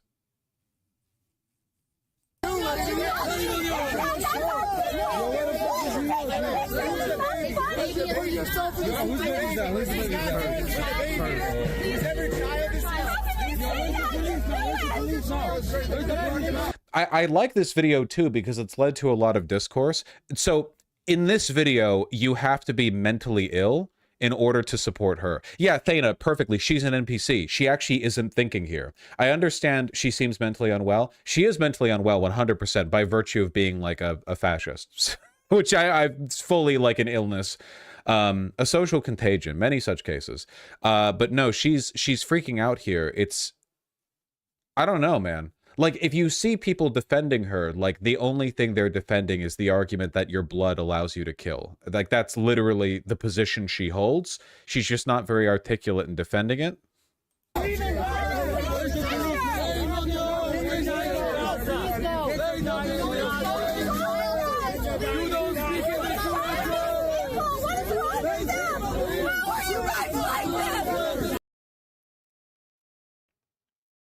Okay, not to be unkind, doesn't she look a bunch like that one trans lady Bud Light girl, doesn't, when she, with this face, doesn't she look a lot like, oh, you know who I'm talking about. The, Mulvaney. I know it's not a charitable comparison, but everyone here seems to agree with me. Like, a bunch of people in chat are like, oh, you can't say that, not that you're wrong. Okay, I'm just saying. I'm not making, like, a point about it. I'm just saying it's surprising to me.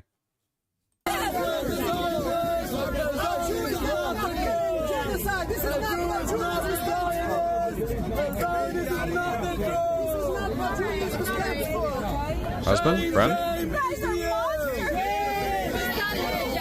Okay. Get ready for the final punchline, okay? The final punchline, okay? So I guess this is her friend or handler or husband or whatever else. Okay, they're taking like a hater selfie.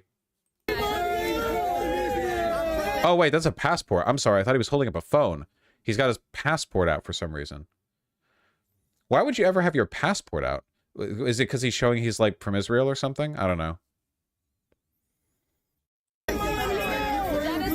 She brought a fucking baby. That's the final punchline. This poor infant baby child is in the middle of this screaming crowd because its insane mother wanted to screech blood and soil rhetoric at a bunch of ultra-Orthodox Jews.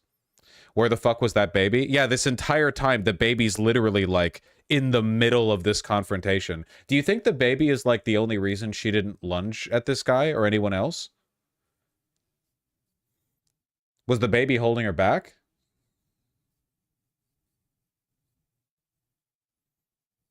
She lunged for the phone? Yeah, she did. Because the cart she's carrying is in front of her, not to the side. She lunged to the side, you know? So with this lady, your safe zone is being directly in front of her, because then she'd like stumble over the carriage and kill the baby, which I guess it seems she has just enough of a, you know, just enough wherewithal to not do. Surprised she wasn't covering the baby's ears. Do you think this lady is good mom? Do you think this lady gives a single shit? God, that poor kid.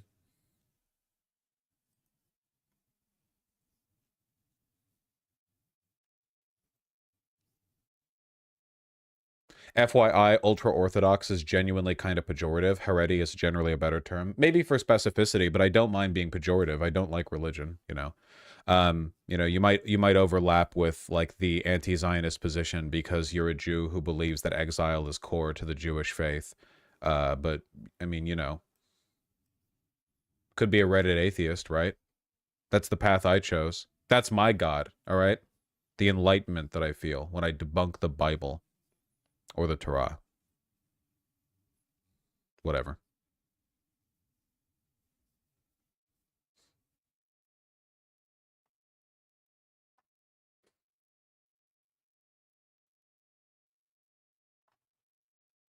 That woman is nominally Jewish. I bet she never goes to temple. Yeah, I don't want to be too presumptuous. I mean, I'm not going to lie. Like, she's not selling Jew as hard as the guy she's talking to. Like, I think everyone would agree with that. There are tons and tons of Jewish people who don't go to temple, right? Jews are relatively agnostic in their practice, like demographically as a group, in the sense that there are a lot of people who would call themselves Jewish but don't go to temple. Like, there are people from every group, like Muslims, Christians, but like I think they have a higher percentage or like proportion of it. But at the same time, like for a lot of Zionists, it's really just like a blood and soil project of political power. It's not like Netanyahu goes out there and is like crazy fucking dedicated to going to temple.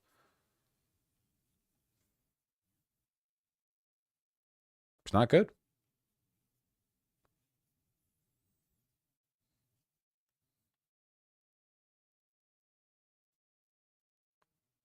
Politically Jewish, yeah.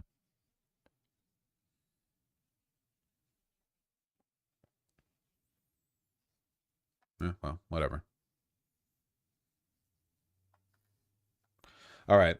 Today's stream is going to be a bit shorter because, and I know that I say a lot of stuff, so you know, you're free to criticize me for that as you will. However, I have had an insanely busy day, and I have more work than I need to do after. It's genuinely not even like a fun day for me. I'm not going to lie. Well, wait, hold on. It's been a pretty fun day. I don't want to deride the day. It's been an anxiety-inducingly full of, stuff to do day. A large part of that, by the way, involves preparation for, again, me heading over to New York, Yonkers, because we're going to be canvassing for Jamal Bowman. Folks, with that in mind, you know, stuff got real wacky just, God, was it earlier today? Earlier today, Hillary Clinton endorsed the opposition. We gotta be out there, man. Exclamation point PV in chat. You got to get out there. Progress.win/Vosh-primary, or you can just hit exclamation point PV and click on the link that comes up. That's a lot easier. Chat, is Clinton endorsing Latimer against Bowman a good thing or a bad thing? Who knows, you know? I don't know how much pull Hillary Clinton has, but it is a signal that the establishment Democrats want Jamal Bowman out. And the reason they want Jamal Bowman out in this particular instance is, without a doubt, because AIPAC has, like, fucking launched the missiles at Jamal Bowman, man. Like, really, really, really off. Yeah, she had to hide replies in this for a reason, you know? Maybe she's helping, who knows? Jamal Bowman has incurred a significant amount of antagonism from AIPAC. I mean, here, this is from what, 3 weeks ago? Why has a primary race in one of the country's safest congressional districts garnered national attention all of a sudden? Exclamation point PV. I mean it, guys. If you live in the New York area, if you're in the vicinity, okay, you have the potential to do something real neat, okay? Real cool with progressive victory, all right? I'm going to be there. The cool kids are going to be there. If you're not there, you're not cool. I'm sorry to say. If you aren't present there, it's like 8 billion people who aren't going to be cool that weekend, you know? For decades, Oregon's 3rd district, which includes much of Portland, has been represented by this man, Democratic Congressman Earl Blumenauer. Last year, Blumenauer announced his plans to retire, setting up a race for... This is cute, by the way. ...for his replacement. And Oregon's 3rd district is in solid Democratic territory. When does whoever Jamal wins next week's primary on. will certainly likely cruise to victory, Here we go. if you will, among Democratic politics. And fresh off of that victory, AIPAC has already set sights on its next target, New York Democratic Congressman Jamal Bowman. I know that guy. On Thursday, the group dropped nearly $2 million on attack ads against Bowman. With that influx of funds and a challenger handpicked by AIPAC, it is no surprise that New York Magazine has dubbed Bowman, quote, the most endangered Democrat in America. Congressman Jamal Bowman joins me now. Congressman, it's great to have you back. Do attack ads even do anything? Yes. As trite as they may seem from the outside, they do, in fact, do things. Folks, this is real important, okay? Look, obviously, in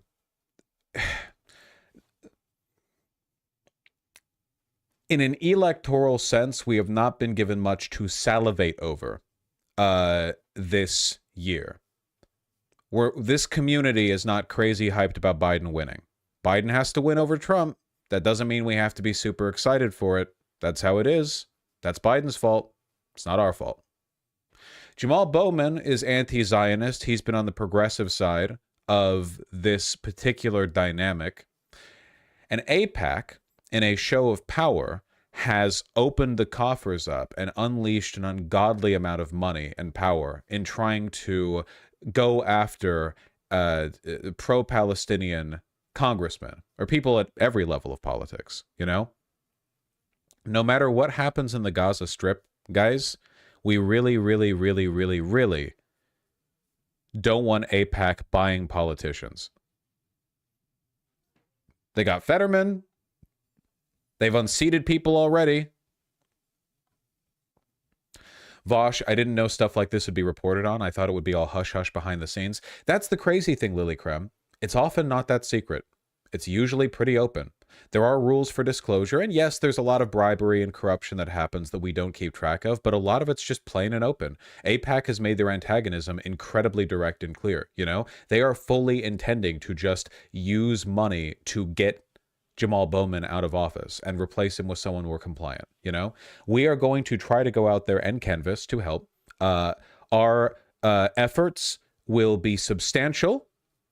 They will not be a guarantee of victory in any sense. This is really down to the wire, guys. You know? But I need you guys to come out and help me. We did the fundraising streams. I played Paper Mario for 20 hours and did all the voices as it destroyed my throat. That money secured funding for people traveling a greater distance to head on over and help canvas. But if you're in the area, if you live in New York, and statistically speaking, a significant number of you do, it's New York, pretty dense area. We'd really appreciate it if you came by. More info, !PV. You click on that, you get info. Give it a look. Give it a look. Give it a look.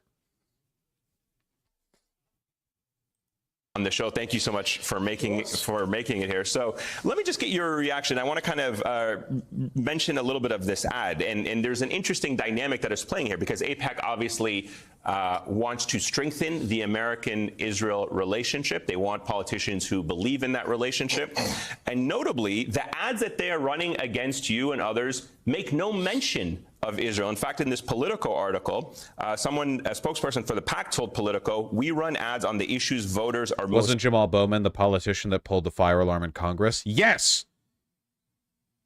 He was alerting people to the threat that AIPAC poses to American democracy. God bless him. Is there anything cool policy-wise he's done? Yes. And you can look that up.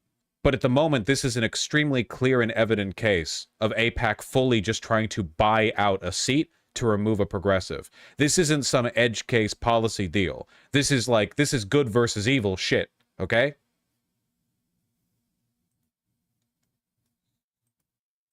Focused on.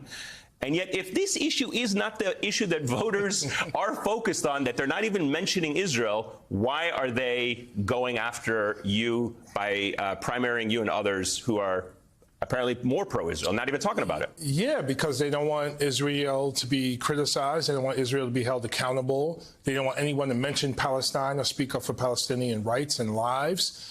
We fight for the lives of all people, Israeli and Palestinians, Jewish, Christian, Muslim. That's what we do. But the people in the district, you know, we decide as the people who's going to govern this district and what issues matter most to us. And, you know, because they cannot, and AIPAC doesn't know the district, right? So they're literally trying to work with, they're funded by Republican, right-wing, racist billionaires, the same people who fund Donald Trump, the same people who are going after our voting rights. And remember, they're going after Jamal Bowman over the Israel stuff only as a wedge. It's a front.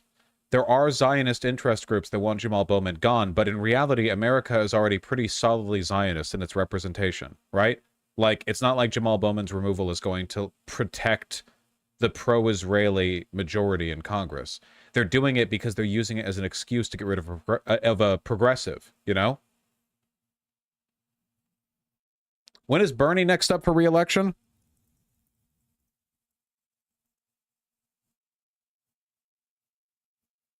He's next up in this year.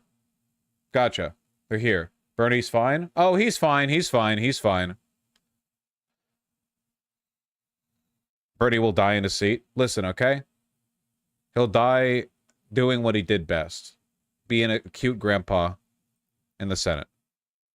Reproductive rights, those are the people who fund AIPAC. So they're literally coming in to black and brown communities, black and brown districts, trying to buy races from the people who live there. And it's not going to work. They don't know Co-op City. They don't know the Bronx. They don't know Mount Vernon. They don't know Yonkers, New Rochelle, Port Chester, White Plains, Greenburgh, the river towns. They don't know these areas. They try to bully their way into elections. We beat their guy, Elliot Engel, in 2020. We're going to beat their guy in this race as well. They're also backing people who are election deniers in other districts. I mean, the consistency that they have is that for them, it is about Israel. It is not about reproductive rights. It's not about resources. Yeah, pay no mind to how our massive treasure trove of wealth just consistently leads us to funding and protecting far-right lunatics and anti-democracy advocates, even though moderate Democrats are often themselves pro-Israel, you know? Like, pay no mind to the fact that it would be entirely possible for AIPAC to promote an entirely pro-Israeli agenda while only promoting Democrats, but for some reason they keep, you know, they keep promoting the fascists. these communities. It's not about the integrity of American elections or the security of our elections, because they're all over the place. They focus on this singular issue. How you say that is not an issue that people in your district care about, or something that's going to work with the people in your district, this kind of like voting manipulation. But what do the people of your district care about? And certainly, what do they care about when it comes to the issue of Israel and Gaza? Correct. So with regard to this issue, 69% of my districts. All right. Thank you, Jamal Bowman, for the funny number. This news is funded by viewers like you. Also endorse Latimer in order to, quote, stand up Cori Bush, Summer Lee, and Ilhan Omar. I know For that more, lady. Congressmember Bowman joins us from Yonkers. Congressmember Bowman, welcome back to Democracy Now! The primary is coming up fast. I think June 15th begins early voting. Can you talk about, I mean, the kind of history that's 3 days being from now made in this re-election bid that for your seat? Yes, it's unprecedented. I believe AIPAC is spending more money in this race than they have ever spent before. You know, they are bombarding we get numbers on my that? constituents with ads, ironically, that have nothing to do with Israel, even though they are a lobby group for Israel.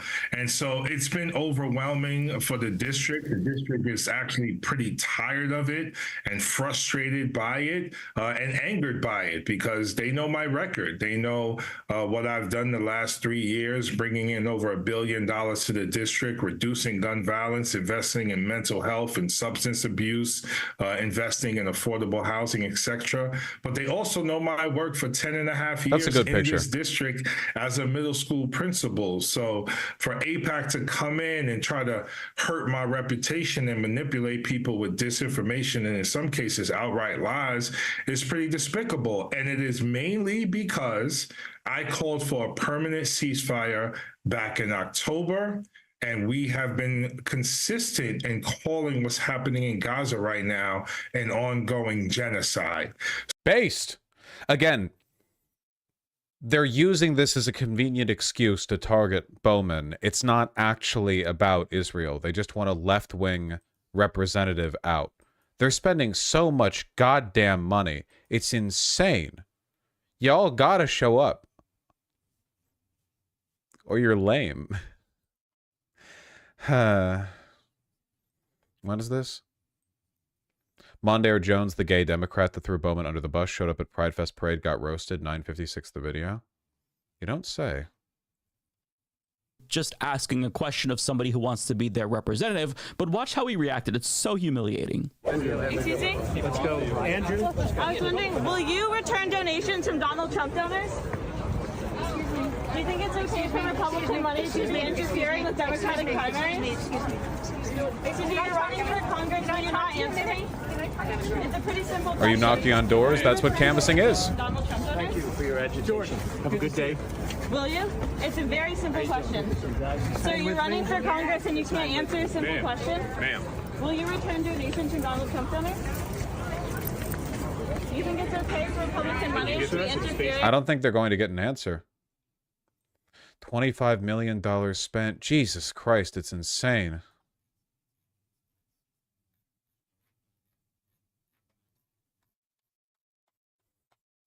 Why you got the phone out? Everyone on their phone these days. It's because of millennials, you know?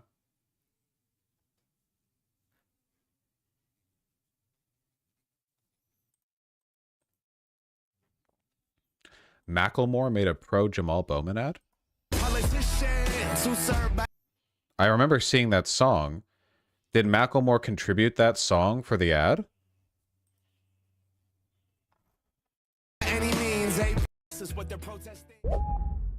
To disproportionately what's up, target man? black and brown members of Congress and candidates that they've recruited, like George Latimer. He's used dog whistles when talking about Jamal Bowman, and on top of that, he's engaged in the same racism that Republican candidates have also engaged in against black members of Congress. But I'm going to let Jamal Bowman explain for himself. This is an interview from Illuminati. Let's watch. You've also had like these attacks, these mailers, right, where they've been darkening, literally darkening your image. Please tell us about that. Yeah, I mean that's a classic racist attack in campaigns. It usually comes from right-wing Republicans, but it's coming from a Democrat, so-called Democrat now, who's running against me. But yeah, the mailer with the darkening of my skin to make me look scarier. But it hasn't only just been the mailer. It's also been, you know, after our first debate, there were people from my district commenting under my opponent's Facebook posts saying that they hope I have a stroke and they referred to me as a thug. And he did not condemn what they said, and all he did was simply take it down. He also said that I take money from Hamas, which is a terrorist organization. I've heard that one. Right. To which when someone told him to show proof, he sent them a Free Beacon article, which is the most right-wing, crazy, psycho article you could get. So you know the credibility. Hold on, what is this article that I'm looking at right here? Yonkers Times? Okay, well that's sort of like regionally relevant. Latimer's the opponent, calls out Bowman's dark money group that spent millions attacking Democrats. The dark money group mentioned, Justice Democrats, one of the most well-known and transparent... Okay, the secretive... They don't want you to know about this one, folks. What's a yonker? You know, when you're yonking it.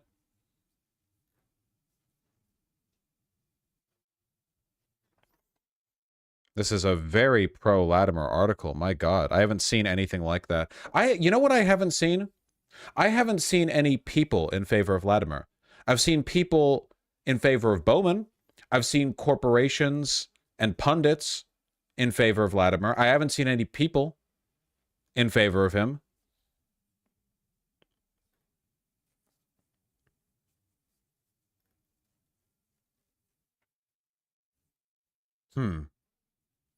Didn't they have a debate? There we go. They did have a debate 4 weeks ago.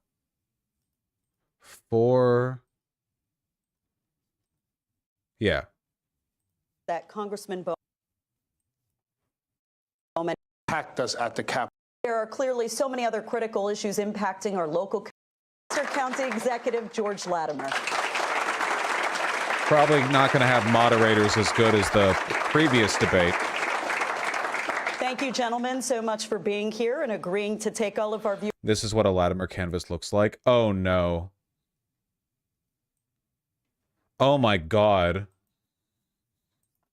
It's New York 14, right?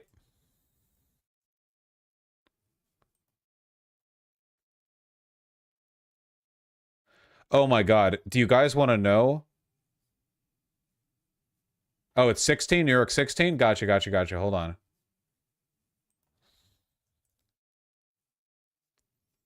You know, 4 and 6 are pretty much the same number, I feel. New York 16, yeah, there we go. 40% white, 30% Hispanic, 20% black, 7% Asian, and everything else is far smaller. Really shows you who's coming out for Latimer, huh? Like, goddamn, dude. Super diverse district. They bring in sunscreen to the Latimer function.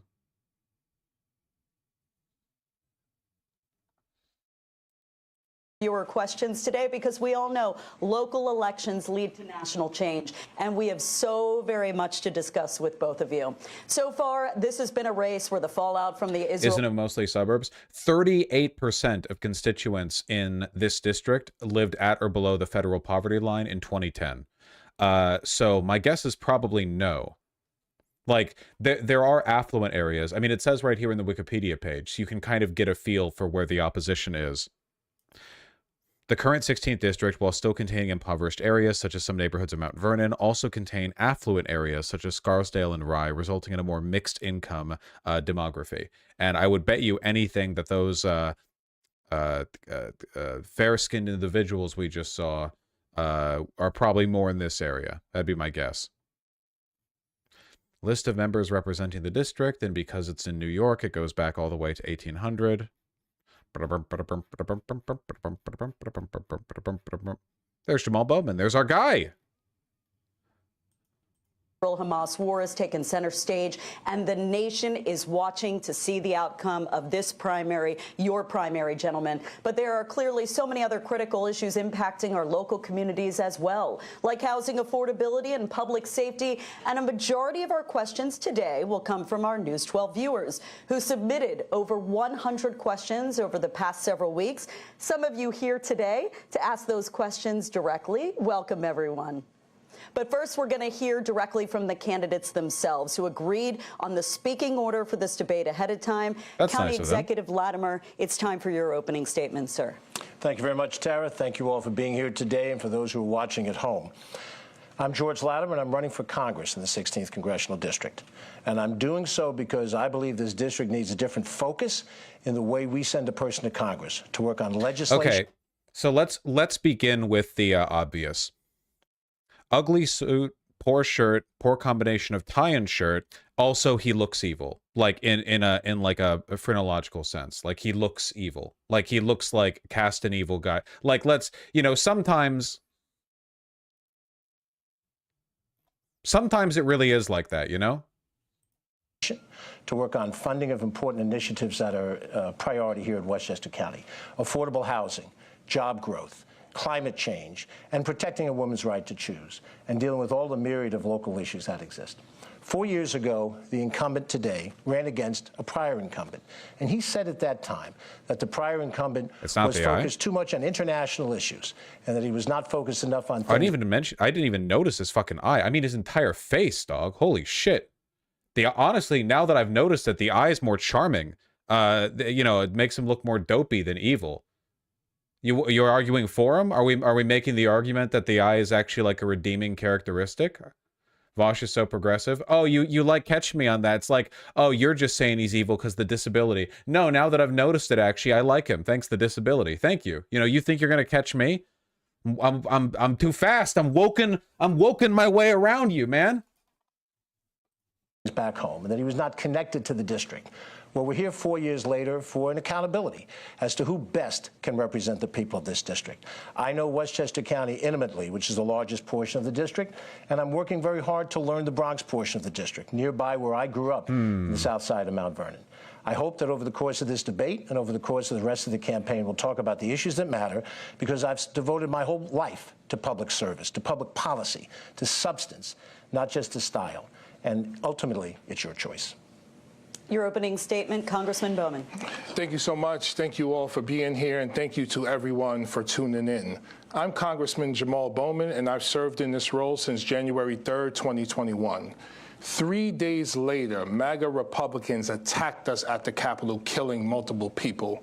I've been fighting MAGA Republicans ever since I've gotten to Congress, and I've been fighting their racism my entire life. I was raised by a single mom along with my 3 sisters in public housing during the crack cocaine epidemic. I was the first in my family to go to college, and I had the privilege of serving in education for 20 years before becoming the first black man in U.S. history to hold this congressional seat.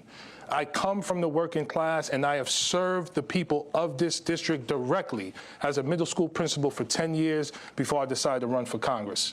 Now I'm in Washington working with President Biden to pass historic legislation like the CHIPS and Science Act and to bring at least $1 billion to our district. Sorry, it just gets on my nerves how we lump all Hispanics into one group as a race when we throw everyone else into racial groups based on skin color. It's the inconsistency. Yeah, aren't they not even going to have Hispanic as a separate racial category in the future? Are they making that change, or is that it's like an older it's an older thing? It's a carryover, like I don't think Hispanic is thought of as a race like broadly culturally in America that much, because there's a lot of recognition that there's so much variety there. Yeah, it's like non-Hispanic white. Yeah, there's white Hispanic and non-white Hispanic. It's like Hispanic is like an overriding category where you can be white and be Hispanic, or be non-white and be Hispanic, but that would count in the race category. It's kind of dumb. A lot of black Hispanics don't want that. All I'm saying is that it's kind of a historical artifact. It's not, yeah. serve the people of this district. But it's not about the $1 billion, and it's not even about the historic legislation.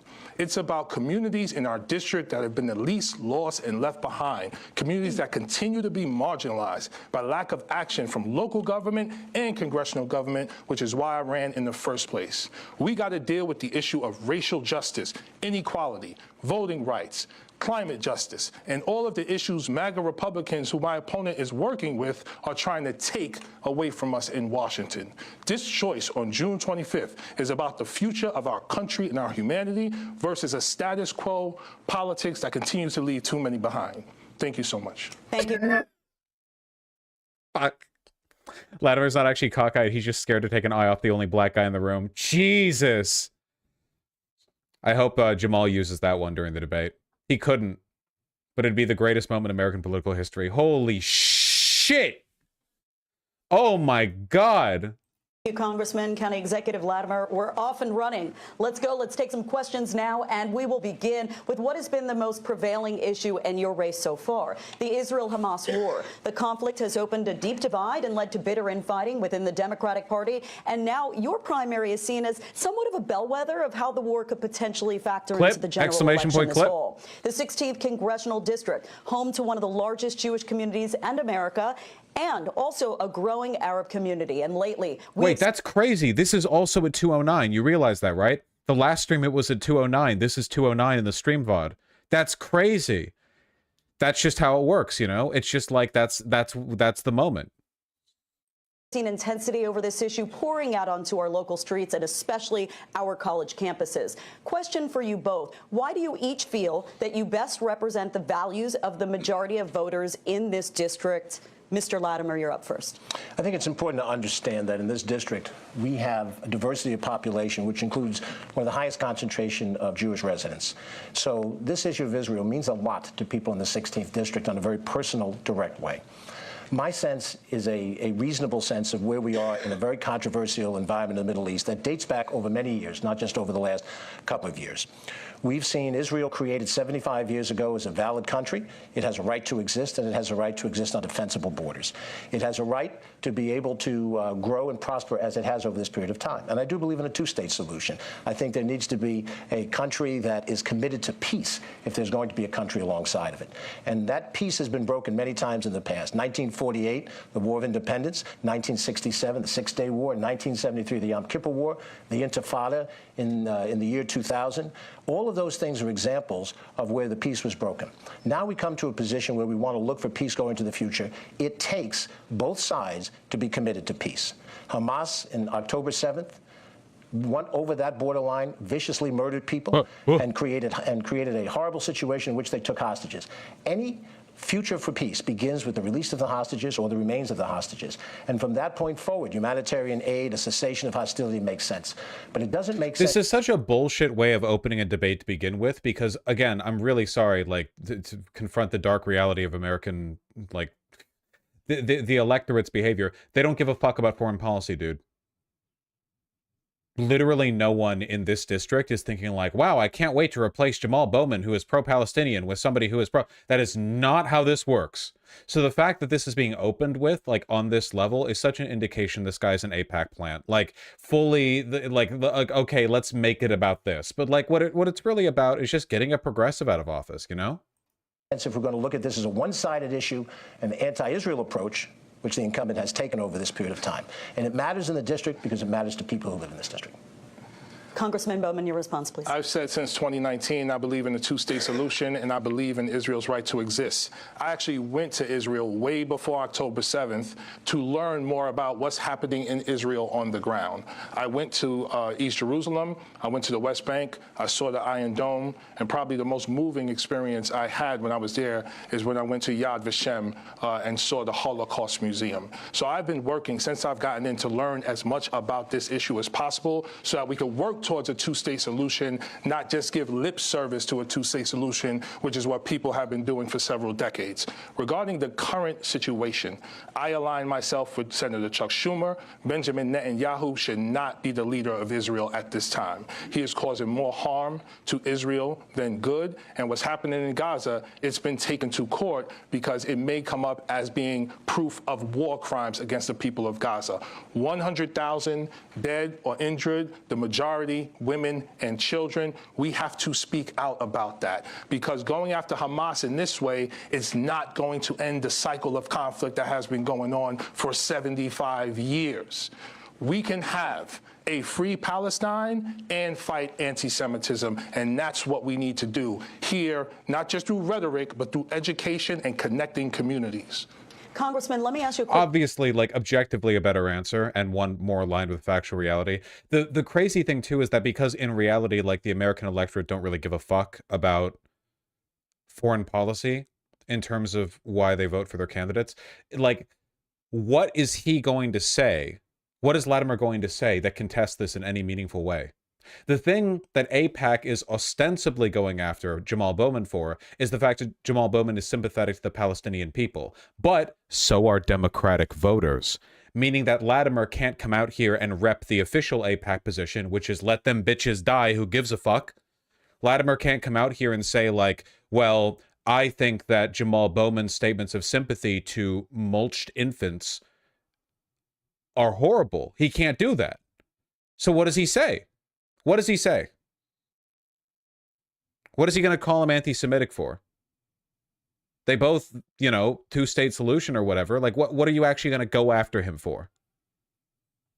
Quick follow-up before we head to some viewer questions. Do you believe, when we're talking next steps, you have stated that you are a vocal supporter of a two-state solution. Can there be a two-state solution in your mind as long as Hamas remains in control of any portion of Gaza? No, Hamas needs to be condemned and immediately dealt with. No, there can't be, so we have to deal with them. And on the flip side, Mr. And Jamal Bowman, of course, understands that without him saying anything that sounds like support of Hamas, Latimer doesn't really have, like, a hook to go after. Latimer, can there be a two-state solution as long, if that is what you advocate, as long as Mr. Netanyahu remains in power? I don't think it's a question of who's in power. I think the Israeli people need to see that they have a partner for peace. And they don't see a partner for peace right now. I think the role that President Biden plays in all of this is an honest broker. Israel knows that it needs the United States as an ally. And I have taken the position, I think it's the intelligent position for a legislator to take, a future legislator, is to work through your legislative bodies and try to influence the president in that fashion, not to have 435 secretaries of state all commenting on every little nuance of this. And if Joe Biden understands, as I know he does, and the people around him, that this is going to take negotiation between the Israeli community, between the Arab community, those that are willing to negotiate with us, that is the surest direction to peace. Statements that are made outside of that may not be helpful, and in fact, they may be counterproductive in the process. Thank you, Mr. Latimer. Congressman, let's take some questions now from the rising tensions that we've especially seen on our local college campuses, which have led to canceled classes, commencements, hundreds of arrests. Our first question comes from Janet. She is a legal search consultant from Scarsdale, and she has a question on some of the language that's being used at the protests. Janet, thank you for joining us. What is your question, please? What about inflation? Candidates, do you consider the phrase "from the river to the sea" hate speech? This is totally speaking to the heart of the interests of the American people, and definitely not like a constructed environment in which we are, manufacturing like a pretense for accusing Jamal Bowman of anti-Semitism, you know? Fucking eat shit. You fucking, I don't want to get like fully conspiratorial. I'd like to keep it at a solid like 20 to 25% conspiratorial if possible, but it is my personal position that every single individual here was paid by AIPAC, the building constructed overnight by AIPAC, the moderator, AIPAC itself sort of smushed into the homunculus. I hate all of this. I hate all of them. Jamal Bowman has to win! PV. And or advocating for the eradication of the state of Israel. Congressman Bowman, let's get your take. I know some do, others don't. I do not. County Executive Latimer? I think it is hate speech because I think man stick to his guns right there. Not even a waffling answer. Clear that from the river to the sea has meant specifically the eradication of the Jewish population from the land of Israel. Now, it may be that there are young people who are parroting the phrase because they hear it, they've seen it on the internet. You might ask them what river, what sea, and they can't answer that. But what's behind the marketing campaign that's being advanced is to try to delegitimize Israel and that there be a free Palestine. Oh, no. Kind of letting the mask slip a little bit there, huh? This is anti-Semitic because it's intended to delegitimize Israel.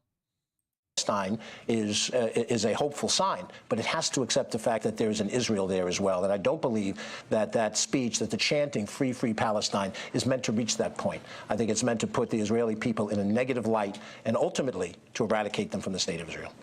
So let me ask you this, gentlemen, as it relates to these college campuses, your thoughts overall on the protest, and do you feel that our higher education leaders have acted effectively and appropriately in response? Mr. Latimer. It's all over the ballpark because there have been protests at different colleges and different campuses. That there's a right for free speech is assured. If people want to protest what's happening over there, they have every right to be able to do that, and they have a right for free speech. And they have a right to free assembly. And in various different college campuses, it's the responsibility of the leadership of that college campus to determine what is an appropriate place that can be used and sufficient space to have this type of protest, assemble, and to speak, and to set the rules of it. College A may determine that you can go overnight. College B may not determine that. May determine you can't do that. You have to do it in a certain time frame.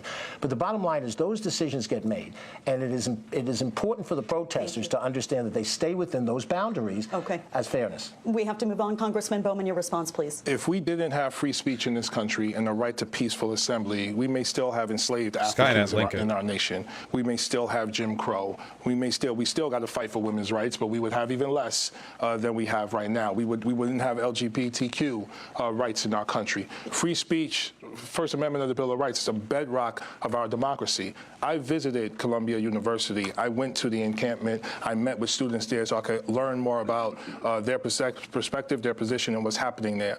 I saw a library. I saw mental health supports. I saw students protesting peacefully. I also met with students who identify as pro-Israel students because I wanted to also hear their perspective and understand what incidents of anti-Semitism. The crazy thing, too, by the way, is that this is yet another instance of the inequality of the free speech discourse being weaponized against the left, but this time from the liberal side. Conservatives have always been screeching free speech whenever they get, I don't know, deplatformed for Sieg Heiling, but then they'll call for the censorship of anyone they can get away with. And for the most part, liberals tend to be better about this because they tend to buy into the right's disingenuous appeal to free speech. But in this case specifically, guys, have you seen any serious effort from the left, even left posters, to ban or arrest Zionist students? Because I haven't. Now, I'm sure you can find some people on Twitter who have said it, but there is no institutional push for this on any level.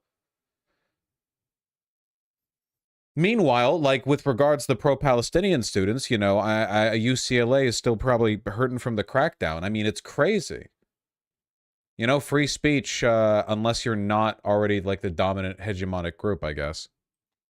Did they deal with? That is how we lead in this moment. We have to open doors, build bridges, and bring communities together. We have to listen to people from multiple perspectives so that we can get an understanding of a collective understanding so that we can move forward. Thank you, Congressman. I know this is such an emotionally charged, important topic, and I promise you both of you were going to revisit it a little bit later on in the debate. But now I want to move on to another front of mind, quality of life issues for a lot of voters in the 16th Congressional District. We're going to get to a real issue? It all goes hand in hand, right? Let's welcome now Lucas Perez. He's a 10th grader at Iona Prep, and he's here from Portchester with his mom, Lena. Okay. Lucas, what is your question for the candidates? Lucas got that shit on. I respect it. Young hustle. Let's go. Big money, money. All right, hit it. Hi. As a student, I often take the train into the city and use the subway to get around. Whether it's going to school, going to Yankee Stadium, or visiting friends and family, I often feel unsafe in the city and at the subway stations. What is your plan to address crime and to support police in your district so people like me don't have to feel unsafe? So, Lucas, I want to thank you for that question on a topic that News 12 has been investigating now for quite some time, rising crime. We look at the data constantly, and I should point out that it does show that our elected officials and the police are making progress when it comes to fighting crime. The latest statistics available show that shootings are down 36% in New York in just the past 2 years, but yet we just heard from Lucas. There's that discrepancy between the data and people's emotions, and the latest survey. Well, what are you going to do with that, man? Yeah, the data shows that violent crime is down like massively, but you know, then there's this kid. People's feelings of being unsafe are almost always like, are there homeless people acting weird in public? That's like 99% of it. It's not like this kid has seen a shooting, right? I mean, if he has, that's horrible. I think that probably would have mentioned that if he had. It's probably just like, you know, you go on the train and there's like a drunk bum there and he's making noise or something. I don't fault people, especially young people, for feeling unsafe in certain environments. Poverty can often cultivate an impression of a lack of safety, you know, depending on the kind of poverty too, right? Like, I've been in poor neighborhoods that felt vibrant and alive and safe, and I've been to poor neighborhoods that didn't, and a lot of it is just like a vibes thing, and I get that. But the data, man. I saw from a nonpartisan group found that only 37% of New Yorkers feel safe in their neighborhoods, 37%. So how do we explain that? More importantly, how do we address that? Congressman Bowman, get us started here on public safety. Thank you, Lucas. Thank you, Lucas, for that question. We need to take a public health approach to public safety. We take a public health approach to our overall governance. Now, what does that look like? We have to deal with the issue of poverty and abject poverty in our communities. Our communities have been historically neglected, and as a result, we don't have the economic development and access and opportunity to the American dream because of redlining of our communities and poverty. We need to invest in mental health supports. We need to invest in substance abuse. We need to invest in education. We need to invest in workforce development. If we invest in these things, which we have done multiple times across the district, whether it's $700,000 to the YWCA in Yonkers, or another several $100,000 to the HOPE program in the Bronx, we've invested in programs for workforce development and mental health. Westchester Youth Shelter is another program we've invested in. So that's the approach, public health approach to public safety. My opponent, unfortunately, has defunded mental health over his time as county executive, and he doesn't see a public health approach as the right way to go. County Executive Latimer. I gotta say, Jamal Bowman has really stepped up his media game in the past few months because he sees the barrel of the APAC gun pointed at him. And I gotta say, him compared to 2022, I feel like he's stepped that shit up, you know? I feel like he's put it on a little bit. Go ahead. What would you do to make our neighborhood safer? My opponent doesn't know his facts. Lucas, the problem that you have is the same problem I had back in the mid-1970s. I worked in the Bronx at the time. I lived in Mount Vernon, and I had a graduate school program down at NYU. And I rode the subway, the D train, from the Bronx down to Manhattan. Then I took the number 2 train all the way back up to 241st Street. And the same concerns you had then for all of the programs that we have to do, the public health elements and so forth. He said nothing in his comment about the police presence. You know, this excellent and well-informed answer by Jamal Bowman, imperfect, incomplete. He hasn't mentioned we need to give $50 billion more to the New York City Police Department, famously an extremely effective deterrent to crime and a great use for your tax money. One more lane, 1 billion more cops. Let's go. Ignore the police presence. How can you ignore the police presence? I've seen in the Bronx, in the 47th precinct and the 45th precinct. This is such a white fucking opinion, dude. Like, leaving aside the fact that the relationship between police presence and people's safety is tenuous, do you think it makes the significant Black and Hispanic portion of your constituency feel more safe when there are NYPD officers looming around?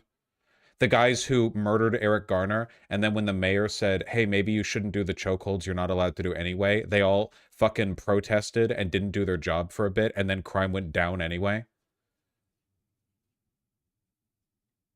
Additional police effort that works in harmony with the community and is able to represent a better way to keep people a sense of protection. That's why Co-op City is seen as one of the most safe sections of the Bronx, because there is a police working, but you need to fund the police. That's what I've done in Westchester County. We've fully funded the police, and that is a factor in why violent crimes are down in Westchester County. But we have also, contrary to his false facts, we've also supported a host of different programs and services. We've been able to build Memorial Field back and the Spring Ridge pools, public efforts that make people people have recreational options instead of just hanging out on the street and potentially going in the best direction. Lucas, it's going to take a multifaceted approach, but you cannot have that approach unless you're prepared to fund public safety. He voted no in a bill that would have funded local small police departments, H.R. 6418. And when he voted no, he voted alongside Marjorie Taylor Greene in voting no on that bill. So there's your MAGA Let's have you finish your thought. Thank you. Okay, thank you. Can I have a rebuttal to that? Go ahead, 30 seconds, Congressman. Absolutely. So the county executive just mentioned he had the same challenges and fears and issues in the 1970s as you have right now, even though we have dramatically increased police funding over the last several decades. And lower violence. Like, crime in New York City in the 70s was way worse than it is now, right?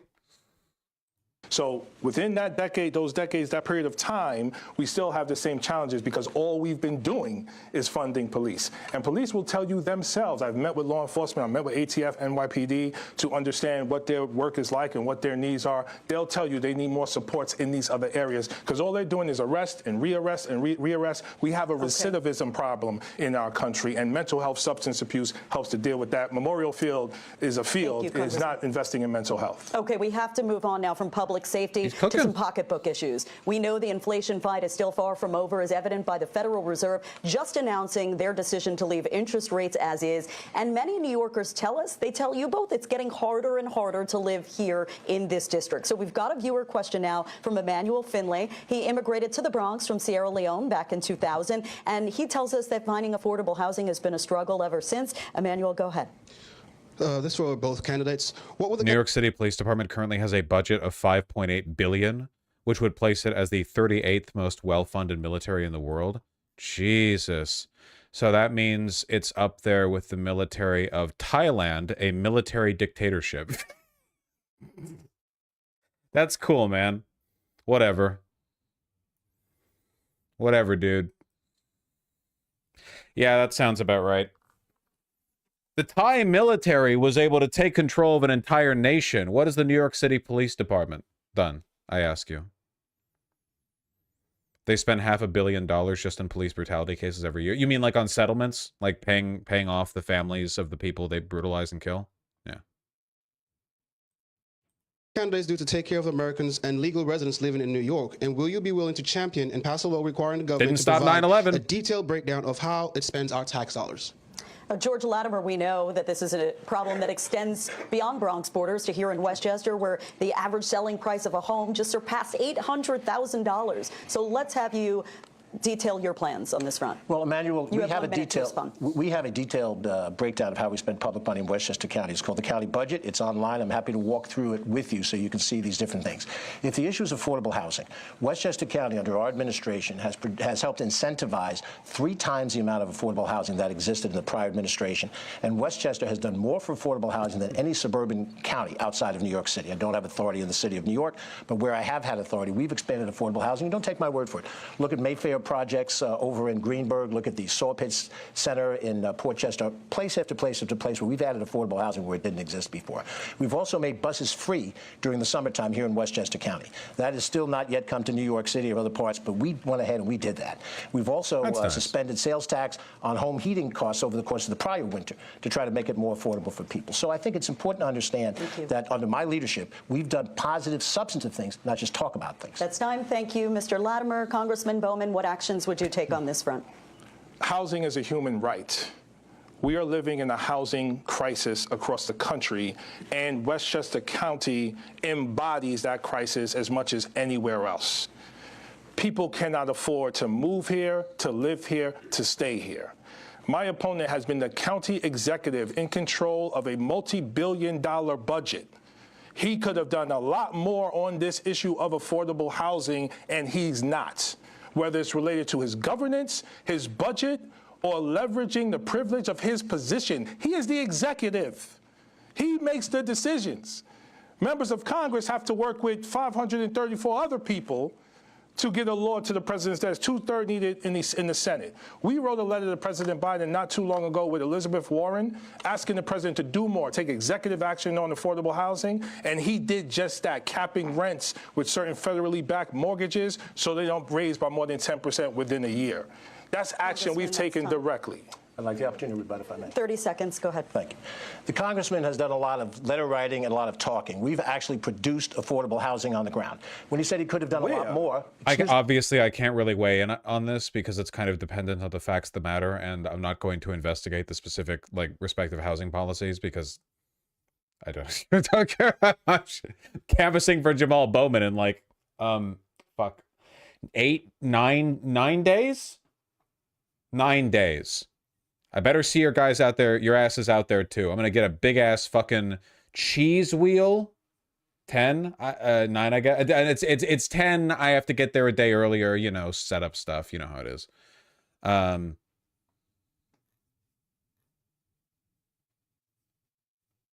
No, Skynet, I didn't know that.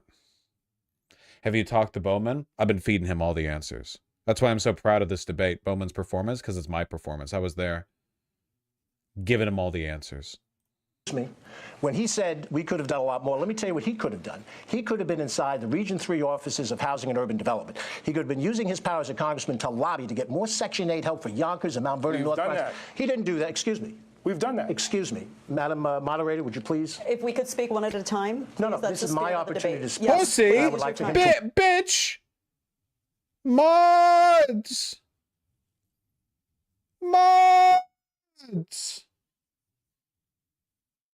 Honestly, that was like a really that was like no tolerance for being spoken over by a gentleman of color. Latimer? Perhaps? Wait, right, just tell the truth. Don't lie. Well, Gentlemen, I can assure you, no one can hear your positions if we're talking over one another. As long as I have enough time. I'm not talking over him. He interrupted me during my rebut. Okay. Expect that for the rest of the debate. The bottom line is he's failed us because he's been too busy giving speeches about affordable housing instead of pushing to get actual results, actual dollars back. We produce actual results. He's had rhetoric. Okay, can I rebut that, please? Very quickly, because I got to get the bills paid and head to a commercial break. Go ahead, Congressman. Okay.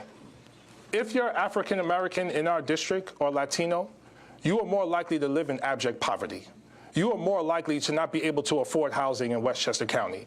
You have a shorter life expectancy. You have more horrible health outcomes than everyone else. Housing is central. When you mentioned Co-op City isn't safe because of its law enforcement alone. It's safe because it has stable housing. For Co-op City, have you? Now who's interrupting who? Oh, well, that's stable housing.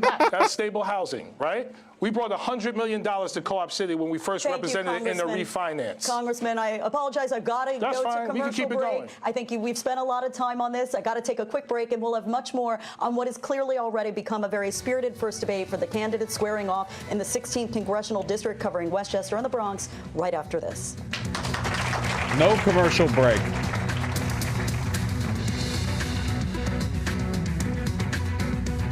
I don't want to read too much into it, but I actually do. Thank you.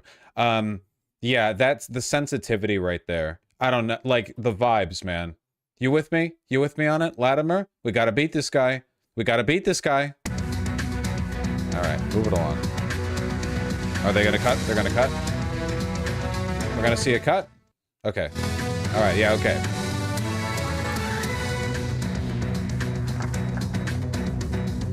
Welcome back. You're watching the first debate for the two candidates in the 16th Democratic Congressional Primary, brought to you by News 12, Optimum, and the Business Council of Westchester. We're going to move on now to some other critical issues, starting with immigration and border politics, which has become a very emotionally local issue with the arrival of thousands of asylum seekers to New York. Westchester alone is currently housing roughly 350 migrants, but their arrival has not been without controversy. Let's take another question now from a viewer. Ron Madden joins us from Yonkers. Welcome, Ron. He's an employee at the New York Medical College. Go ahead. Currently, the region's seen an uptick in crime that's been attributed to new arrivals at our southern border. What's your position on applying more scrutiny to those wishing to enter the United States? And Then we just go over a decrease in what? Is it? This decrease in violent crime? Crime is massively down nationwide. That was my impression. Apparently, this guy's got the secrets we don't have access to. Can you guys see how all of this is like a setup to replace Jamal Bowman with a reactionary candidate? Right?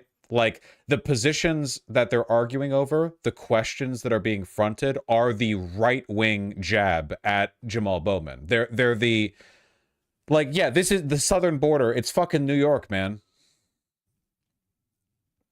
Maybe they mean non-violent crimes, Thana. Like there's more pickpocketing or whatever.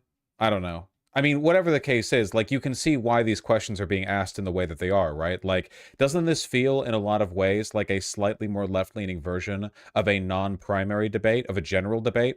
Like Jamal Bowman might as well be arguing against a fucking Republican when it comes to their relative positioning here. And I know that's often the case in the difference between progressives and like more moderate Democrats, but again, that's the setup, right? Supply more funding to border security. Congressman Bowman, clearly this is a front-of-mind issue for a lot of voters in the 16th Congressional District. Where do you stand? So I've been to the border, and I met with Border Security when I went there. They have incredible resources to deal with the challenges of our immigration system. What is missing is more FEMA support, and with more humanitarian support, and more judges and social workers and lawyers to help process those who are coming in seeking asylum, which is a legal process, by the way. Unfortunately, it was gutted by Donald Trump, and so that needs to be rebuilt once again. I also visited Guatemala and Honduras so I could get a deep understanding. He does the me thing. He does the me thing. I also visited Guatemala. And he's like, takes a second to lock in. He's like, okay, Alexandria Ocasio-Cortez. You know? Honduras, so I could get a deep understanding of the historical context Bolivia. As it relates to mass migration. It's not just Mexico. It's U.S. companies and other companies going into those communities, destroying the ecosystems there, which is leading to desperation, and that is why they are coming here. I think that conversation needs to be a part of this so we can take a much more humanitarian approach as we support the recently arrived migrants. And I want to say, the ones who have been coming into Westchester, our office and my amazing district director, Ashley Torres, has been working in partnership with Pace University, Neighbors Link, Make the Road, and West Hab to support those recently arriving with their paperwork so they could get their court cases done on time and they could begin the pathway towards getting a Social Security number, green card, and hopefully citizenship. County Executive Latimer, how do you secure the border? Thank you, Ron. Well, you know, I've been to Ardsley, and I've been to White Plains, and I've been to Yonkers, where some of these folks have come in. I've had a chance to talk. Even the rhetoric there, secure the border. I know that Biden often repeats it, but like, that is explicitly right-wing framing. We're talking about a bunch of refugees and migrants and what have you, and asylum seekers. And it's like, yeah, how do you protect our border? How do you secure it? This is a security issue, right? Explicitly right-wing framing. Talk with them and understand their needs. Our county government has really been the singular, the second most important entity besides the local government. So credit Yonkers, White Plains, and Ardsley for the way they've handled those replacements. And the county has been right there to try to deal with them. You need an overhaul of our system. It involves requiring a bipartisan effort to do it. It has to be Republicans and Democrats in both houses. There was an initiative that started in that direction. Unfortunately, Donald Trump sent the word out, don't make any deals during a presidential election year. But it's not going to happen if it's imposed by one side or the other. It does include increased border security. I don't think you need a big, beautiful wall all across the Rio Grande River. I don't think that's a productive way to get better security. You do need to reform the asylum system. And I called for an asylum court to be established here in Westchester County's U.S. District Court. The incumbent made no call in addition to help me support that position, also but that would help us. One at a time, please. Sorry. That would help us be able to adjudicate cases here and move people through, because you can't have people living in a hotel room for 2 years. That's insane. Also, you have to have a path for people to be able to work in this country, and we need the immigrant workforce in a number of different industries. So it is a flexible program that has to be worked out. I think it requires the congressional element. I think President Biden has said that. He looks to see a workable process in Congress that would move us in the right direction. I would be supportive of that process, and I would participate in that process were I in the House of Representatives. Can I provide a rebuttal? Quickly, because we've got to just real quick. When he mentioned the migrants coming into Westchester, notice he had no specifics about how his office has worked specifically with them, while we named multiple organizations that did specific work with the migrants. That's one. Two, at the border, when I spoke to CBP, they mentioned that most of the fentanyl being brought into the country is being brought from American citizens, not immigrants. That's a key point. George Latimer, go ahead. That's true. That is true, by the way. That's like a oft under discussed element of the drug trafficking that happens in this country. Think about it. If you have a massive like volume of drugs you want to get into the United States and your whole fucking criminal enterprise relies on it, what do you think you're going to rely on to be like the transfer mechanism? The person who the police will like specifically look for and oust? Like, hey, we have like 2 ways of getting on through. We could use American citizens, bribe officials, and do this the way we've always done it, you know, or we can like distribute it like, you know, across a wide range of citizen asylum seekers, all of whom can get caught. And like, no, it's like totally nonsensical. Go ahead. The Westchester County Department of Health went to every single migrant that was placed in Westchester County, gave them full health update, make sure they were checked for all diseases, and then given vaccinations. That was the most substantive thing that was done for these, more so than whatever the congressman's staff was able to do. We worked with Neighbors Link and a host of other ones, Pace Justice Law School. So let's be clear. This county government has moved quickly and efficiently, and we were the only county government in this area to do those kinds of things. Okay, we're going to pivot now to discuss abortion rights, gentlemen, which of course are under attack in certain states and at the federal level. Rebecca Pitts, an author from Dobbs Ferry, couldn't be here today, but she sent in a question specifically for you, Mr. County Executive. She writes, George Latimer has taken money from AIPAC, who also supports Republican candidates. We're seeing basic human rights reversed in real time. Access to reproductive health care is being restricted and denied. Can you please speak to your commitment to reproductive rights and access to health care? George Latimer, a timely topic when we consider that a state judge literally just threw abortion rights off the November ballot here in New York. How would you like to respond to Rebecca's question? I think you're starting. The question really embeds in it the cheap political attack that's been made on me by my opponent and his backers. I've been a supporter of abortion rights through the course of my career. We even passed in Westchester County a clinic access law, which I signed. How dare you question why my candidacy is being entirely propped up by a far-right organization? How dare you? There's no way that means anything. There's no way that is a warning sign of any kind. Into law. That is a concrete fact. My record as a state legislator proves the same thing. Now, here's the problem. When you talk about people's campaign donation and you try to make a correlation to it, you need to look at all the campaign donations. My opponent has taken money from various PACs that have also supported Republican candidates. Isn't he as much in jeopardy of doing their bidding as he accuses me of doing? No. Well, once again, you've interrupted my rebut.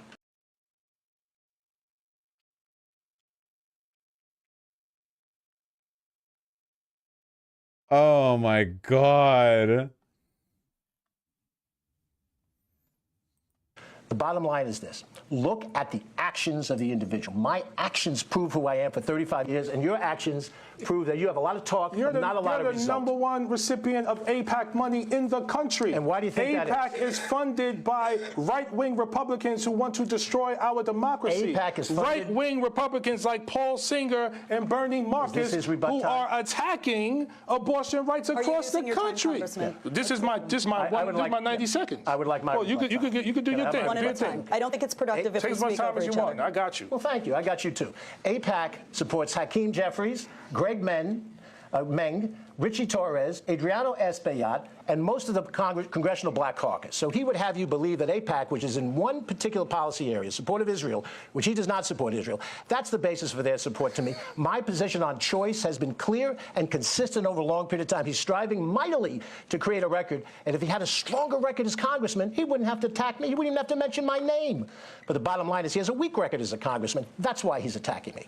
Notice how fucking defensive this guy got when his allegiances got brought up again. So again, this guy may or may not be like, I don't think that this guy is like super far right who's hiding his positions or whatever. I think he's an establishment hack dem, like middle of the road politician who got offered a fuck ton of money like to win in this district, to be a goddamn congressman, you know, New York 16. I think he's bought off, and he knows it, of course, and I think that he gets defensive about it because most people really don't like the idea of them being completely shameless grifters. They hate that idea. They like to believe that there's some kind of underlying justification, so he gets really upsetty spaghetti when this is pointed out.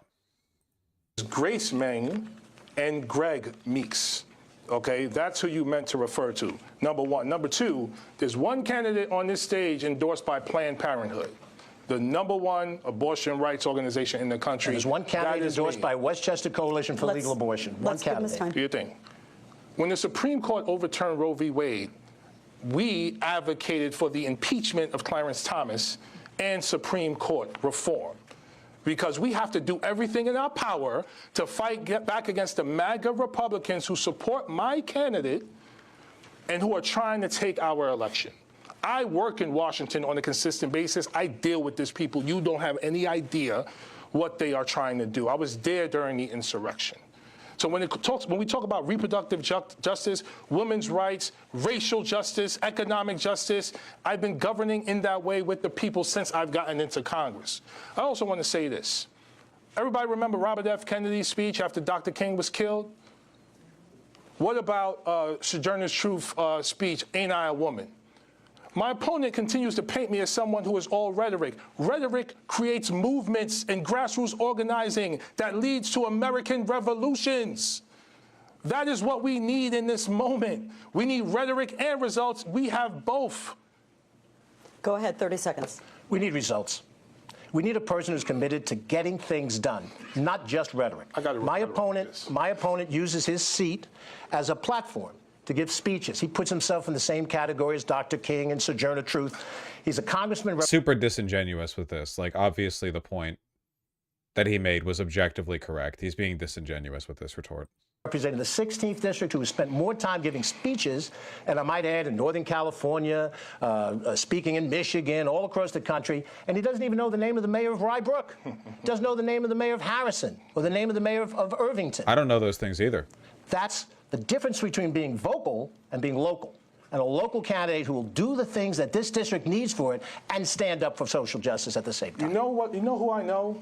I know the name of the young girl who was stabbed and killed in Mount Vernon a couple of years ago, where I showed up and worked with Mayor Sean Patterson Howard and the Youth Bureau to bring in $1 billion to start a program for at-risk girls. I know her name. And I know the names of the other kids in our district killed by senseless violence, which you don't think gun violence is a big issue in our district. Ridiculous. That's what you said. That's ridiculous. That's what you said. That's what he said.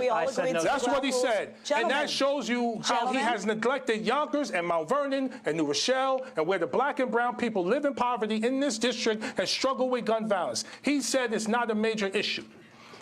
Okay, we need to move on, but go ahead. You can say it. We'll send it to everyone in a mass text after this, so you can see when he said it. But gentlemen, I have to say, it is not productive if we're going to speak over one another. We've got a lot of important topics to tackle, and if the viewers can't hear your positions clearly, it's a waste of all of our time. So go ahead very quickly, Mr. County Executive. If he launches an attack on me, I have to respond. I'm the person on the second day of the job who took the gun show out of the county center. That's a productive, active step.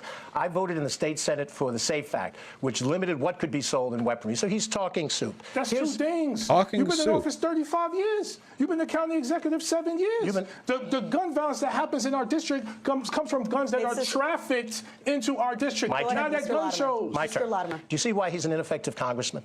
Why? Because I raised my voice? No, because he the people in here understand passion. They know that we need passion in this moment. You want to go to Washington and play nice with Marjorie Taylor Greene? No, you vote with her, so why shouldn't you play nice with her? Come on now. Here's the point, and I'd like to make it, Madam. What is that in reference to? When you work in a legislative body, you need to form coalitions with people. You need to have their respect. You need to talk to them as normal people. You can't preach and scream at them on the steps of the Capitol. Okay. He's ineffective as a congressman for this very reason that you've just said. We're going to have a lot of disappointed viewers if I don't rein this in. The angry black man. The angry black man. Let's stay on topic, It's the Southern strategy in the North. Let's stay on topic. And they expect us to be quiet about it. We're not going to be quiet about it. Let's stay on topic. Suki Van Dyke joins us now. There's a lot happening here rhetorically that I'm interested by. So there are some good zingers from Latimer. We need results. That's a good one.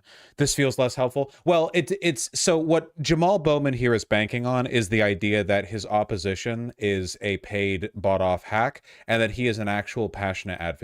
That is a real thing. That is a real divide, you know. This isn't purely performative or rhetoric, right? Like Bowman is like quite activist leaning, honestly, in his behavior. He makes claims to that point. He's arguing that, you know, I get results, but also I don't hide from the fact that I try to use my platform as like a soapbox from which to advocate my position on these issues, you know.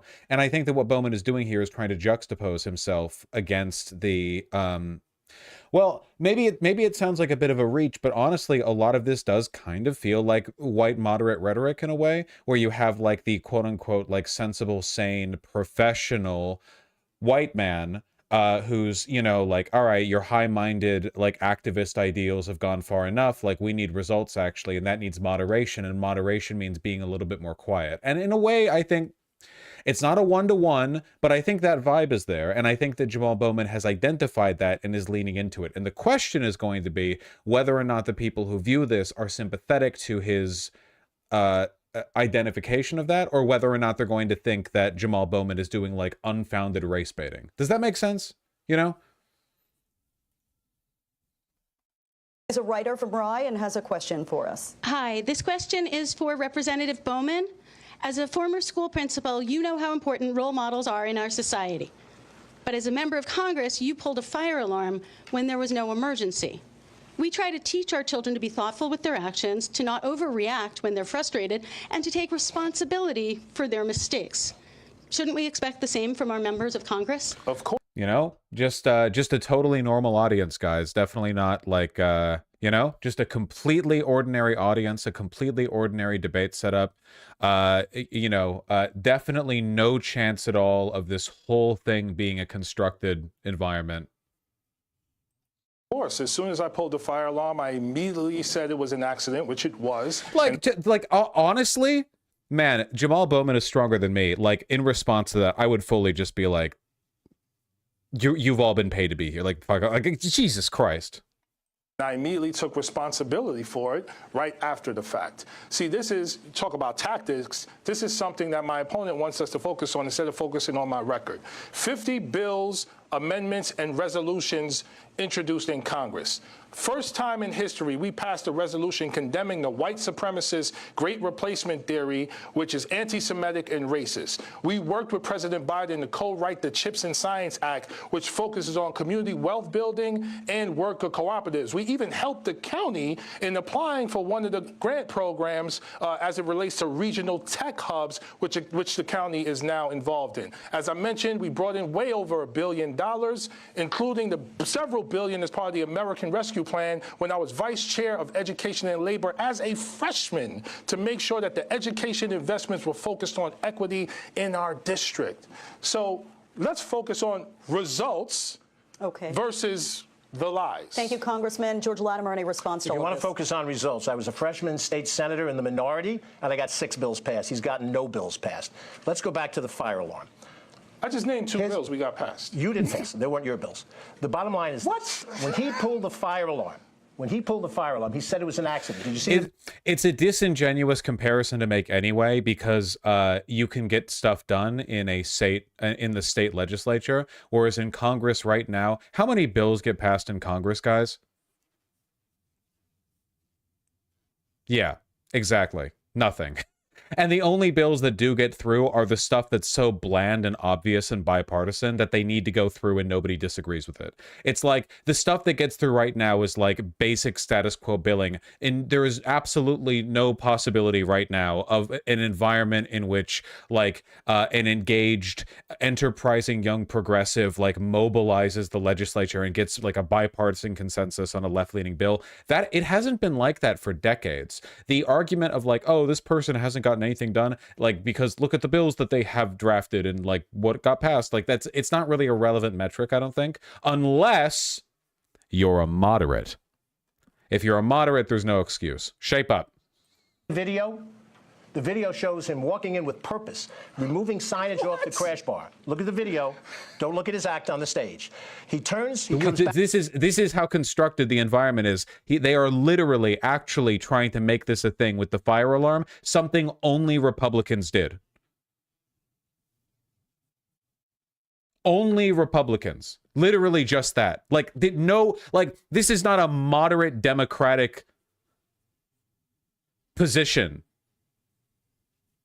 Because this is a Republican op. AIPAC is Republican. Back on the scene, he turns directly to the fire alarm and he pulls it and he walks off. Like, look at this. That's not an excuse. That's a lie. And if he'll lie about that, what else will he lie about? He'll lie about $1 billion. Hakeem Jeffries delivered $22 million to his district. He says he delivered $1 billion. That's a lie. This is what you have when you have a person who wants to be in the office in order to become important and special, as opposed to a person who comes in the office to do Dog, this is literally like the white moderate thing again. This is literally uppity N-word. I'm so sorry. You guys know I'm an edgy boy. You guys know I don't like to sound like a race baiter or whatever, but holy shit, dude. Like, it's literally just like, you know, Jamal Bowman, how dare you, like, rise above your station and be loud. There's nothing specific here. It's not like there's a material argument being made. The fact that it's being dragged down to something as petty and insubstantial as the fucking fire alarm poll, like, indication clearly, like, we know what this is meant to be. We know how this is meant to be. Insane. We need to get out there, guys. We need to win. Exclamation point PV. If you're in the area, we need to win, okay?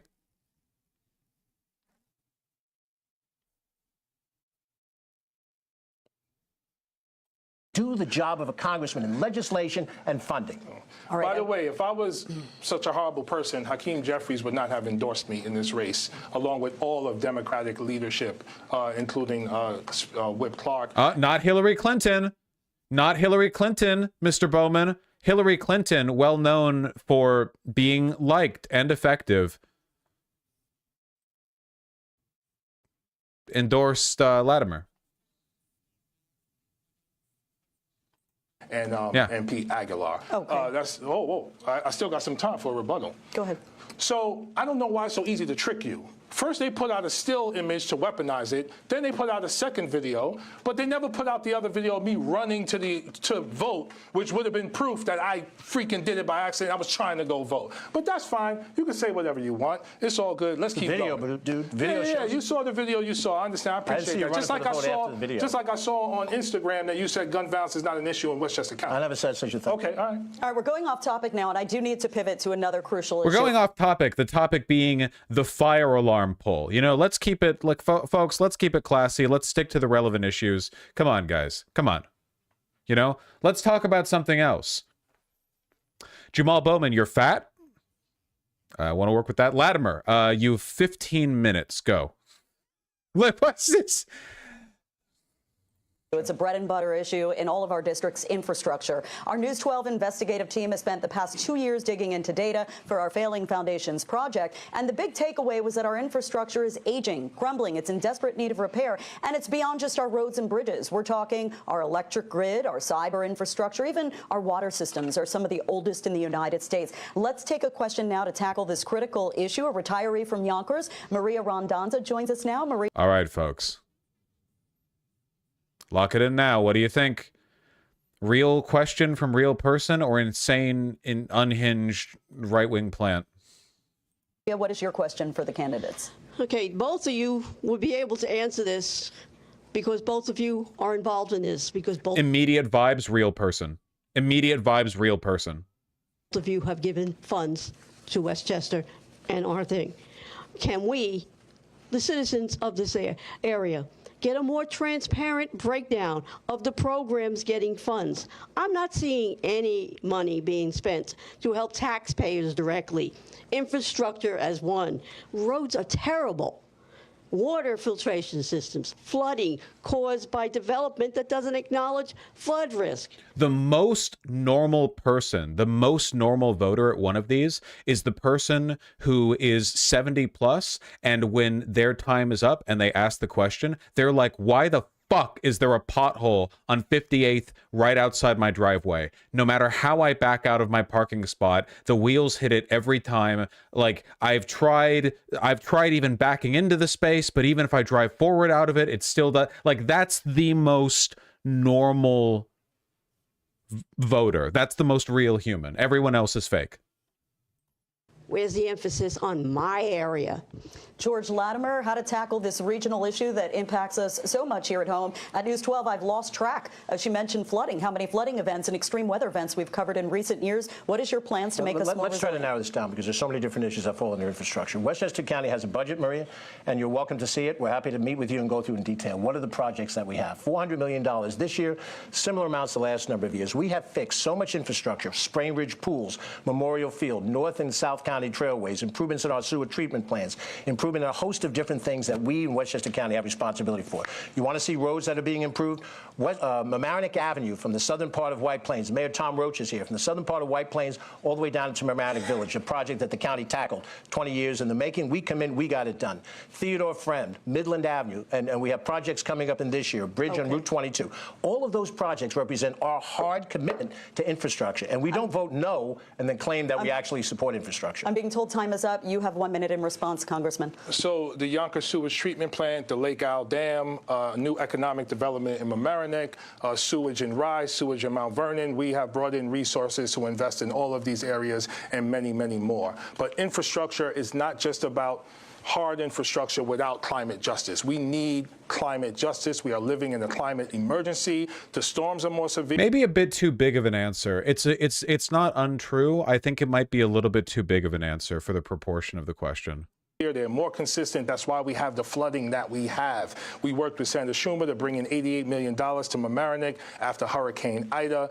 We were together there for a press conference, and after the press conference, we walked down Mamaroneck Avenue. My opponent was accosted by people because he had been in office for a number of years and didn't do much on the issue. He left. I continued to walk down Mamaroneck Avenue from the laundry room there all the way to Duck Donuts, which is one of my favorite places, to have a conversation about the damage and to figure out how we could support them in rebuilding again. We'll get to you after the break, County Executive Latimer. I apologize, but we've got to take a quick break. We'll have much more action from the debate floor here in White Plains. More action, Picking up on this conversation and much more. We'll also tackle rising hate at home just minutes away.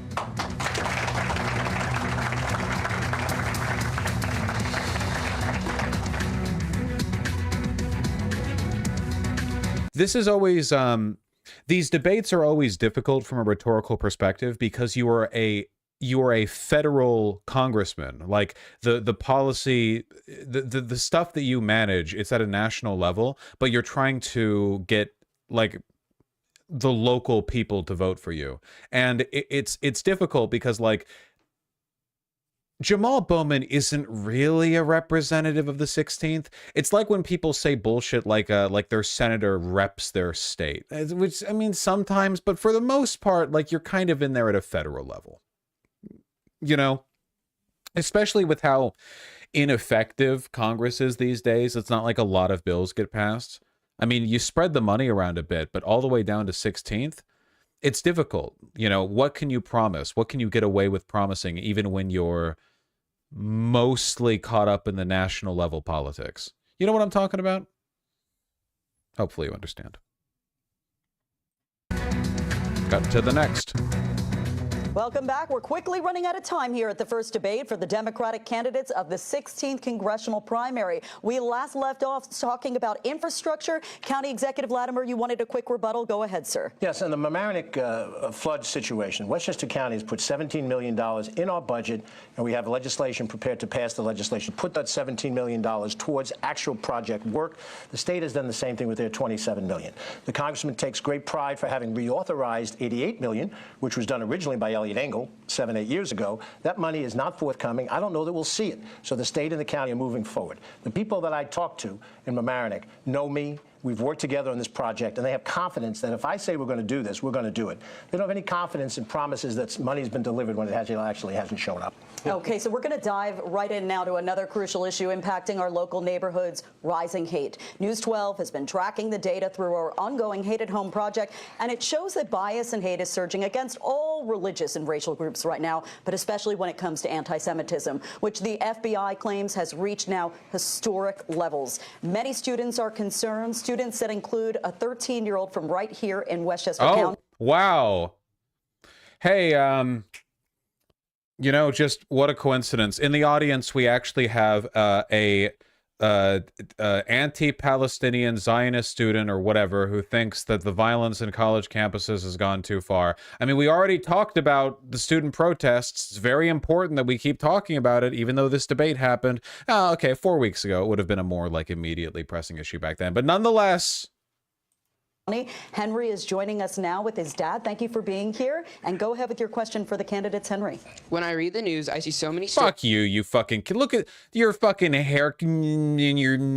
You goddamn young Sheldon-ass motherfucker. Shut up. Are you a college student?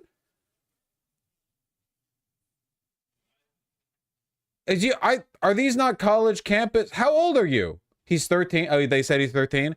What are you talking about? Are there campus protests on high school campus? What are we on about?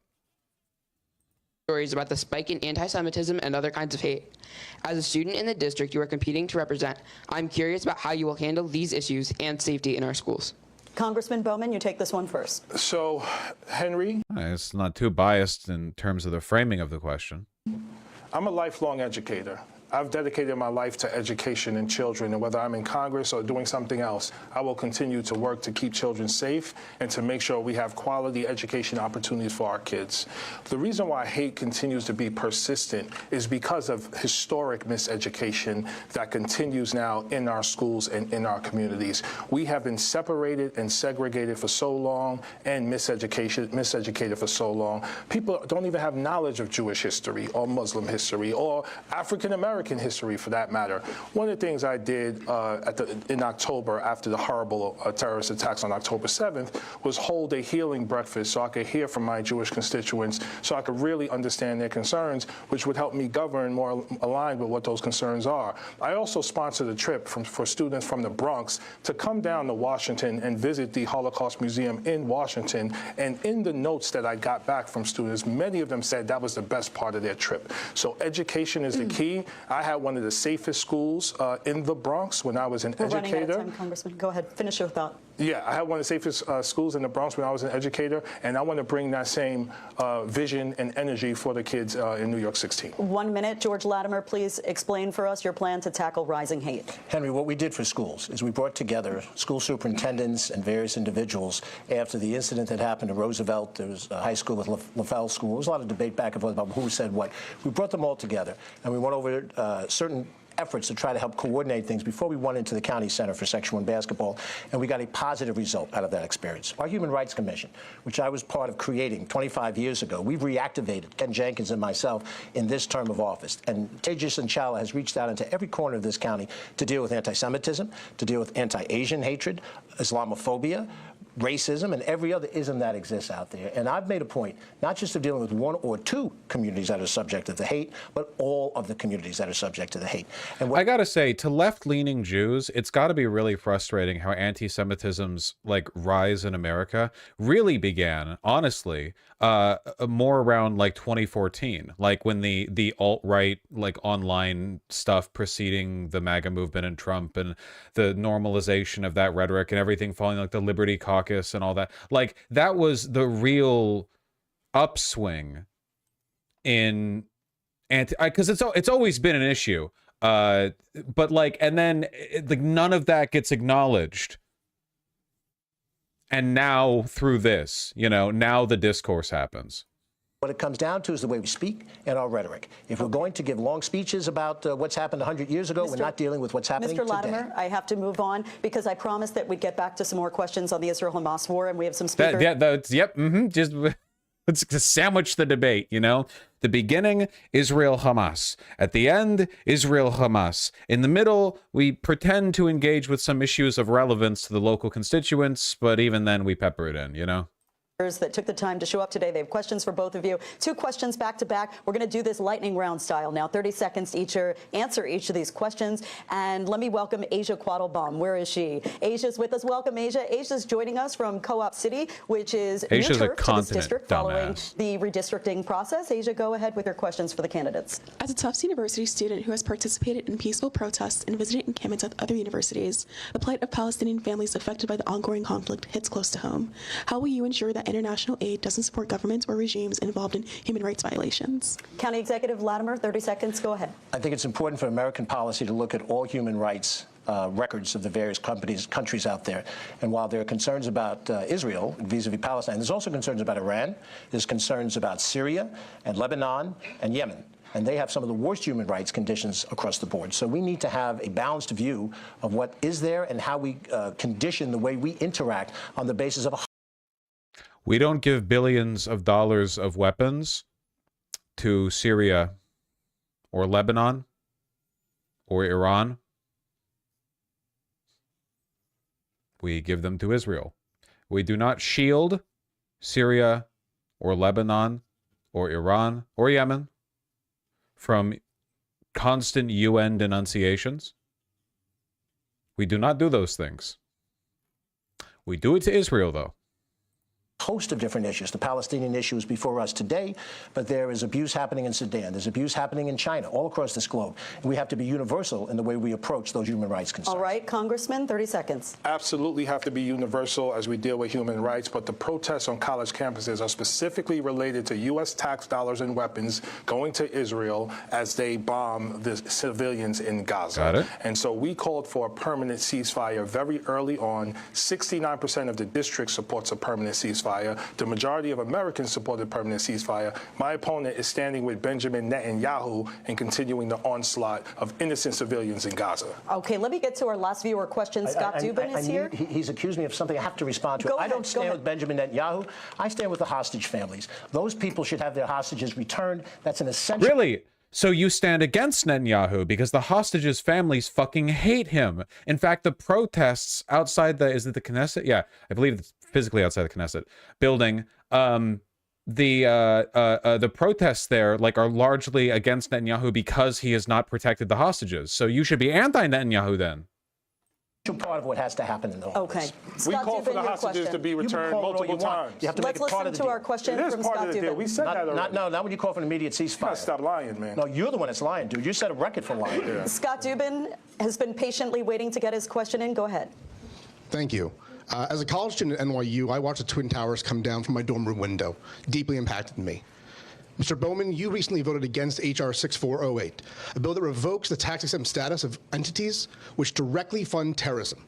As a congressional representative from New York, how can you defend voting against a bill that would slow money to terrorists? Okay, Congressman Bowman. Well, that bill conflates human rights organizations like UNRWA with Hamas and terrorism, which is not true, which I do not support. It conflates innocent Palestinians with Hamas, which is not true, which I do not support. So those were components of the bill that were wrong, which I do not support, and that's why I voted against that bill. Of course, I'm not supporting terrorism or funding of terrorism, even though my opponent said I take money from Hamas, which is a despicable, deplorable thing to say.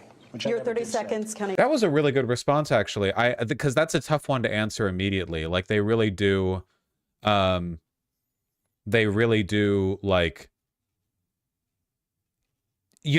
fast. 9/11 hurls fastball at the stage. He handled that really well. It was well done.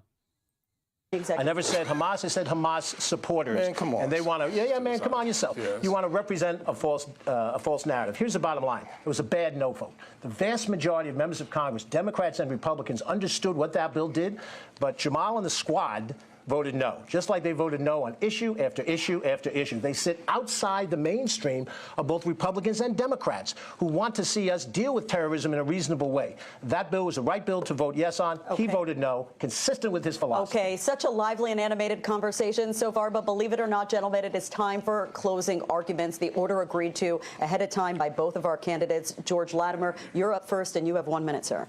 I grew up on the south side of Mount Vernon. My mom and dad had to quit school during the Depression, and they went off. My dad went off to war. My mother went off to a factory, and that's how they worked their blue-collar life. They were able to give my sister and myself a better chance at life. We worked hard to get ahead, and that story is an American story. I have neighbors who are African-American who have the same story. I have friends who are white. I have friends who are Latino, same story. We have to view the needs of this county and the county of the Bronx together as a universal story, not picking out pieces to try to speak to a base of voters to try to animate them. I'd go to Washington if you send me, and I'll work as hard as I did when you sent me to Albany, as hard as I have done as a county executive. Whatever he's tried to misrepresent the record, you know the record that we've had in Westchester County. It's an exemplary record. It's not perfect, but that's the kind of congressman I'm going to be. I'm not worried about who gives me donations. I'm worried about whether or not I can achieve anything in a system that's broken. Thank you, Congressman. You have the same amount of time, 1 minute. My opponent is in the pocket and bought and paid for by AIPAC, the largest recipient of AIPAC money in the country, okay? AIPAC is funded by the same Republicans who supported insurrectionists, the same Republicans who are against voting rights, who are against reproductive rights. We don't take money from special interests because we represent the working class people of the district, particularly those most marginalized, neglected, and left behind by my opponent and many others who have been in office for far too long. Okay. Why do black and I'm looking at the time. I got more time. No? No, you don't, sir. Okay. That's your 10 these seconds are close. Are these not close? Out of time. Out of time. The hour is complete. I apologize. Whoa. I've got to wrap up. Look it up. Gentlemen, I've got to wrap up the show. Thank you all so much for joining us at home and for sending in all of your questions. Thank you to our audience here in White Plains. This has been a debate brought to you by News 12. Yeah, mods, but unironically. Yeah, we can all see, right? Yeah. Optimum and the Business Council of Westchester. I'm Tara Rosenblum with one last reminder to get out and vote, because we all know that local elections lead to national change. Thank you, everyone, for tuning in. Thank you. Great job. Great job. That was awesome.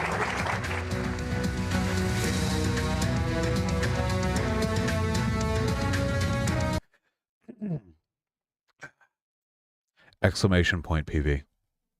Exclamation point PV. Seriously. Want to see you guys out there. You don't want to disappoint me, do you? You know what happens when I get disappointed. I get sad for a day, and I'm less likely to stream, which means less free content for you. Come on out there, okay?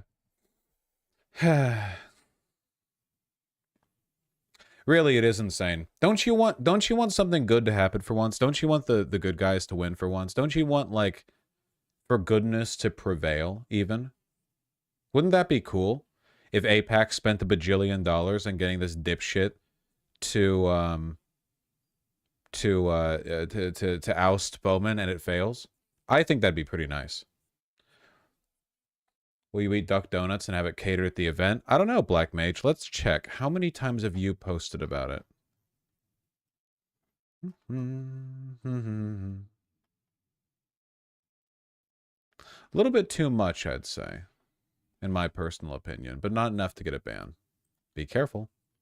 All right. A win for Bowman is AIPAC burning $25 million. Let's make sure it's a waste of money. Now, I am genuinely really tired right now for a variety of reasons that are, for once, not entirely because of sleep or a lack thereof. I'm going to stream tomorrow. I don't know whether it's going to be in the morning or the night. I'm going to do the donations tomorrow. I have a lot of work that I need to do. Look at Fetterman. Frankly, I've looked at Fetterman enough. There's other stuff that I want to look at. There's links that I've still got here, but I genuinely have to go. Okay, folks? I'm sorry. Sometimes that's how life is. Life is about managing expectations, all right? And we're going to try our best to manage the expectation that I'm leaving now. I love you. I'm going to send you guys over to...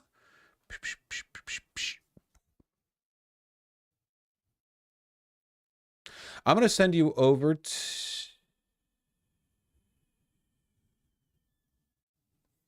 Oh! Matt Binder is doing Progressive Victory work right now. Well, that's an easy choice. Go on over to Matt Binder's stream, or I'll send you over there, actually, and say hi for me, would you? Here, let me see.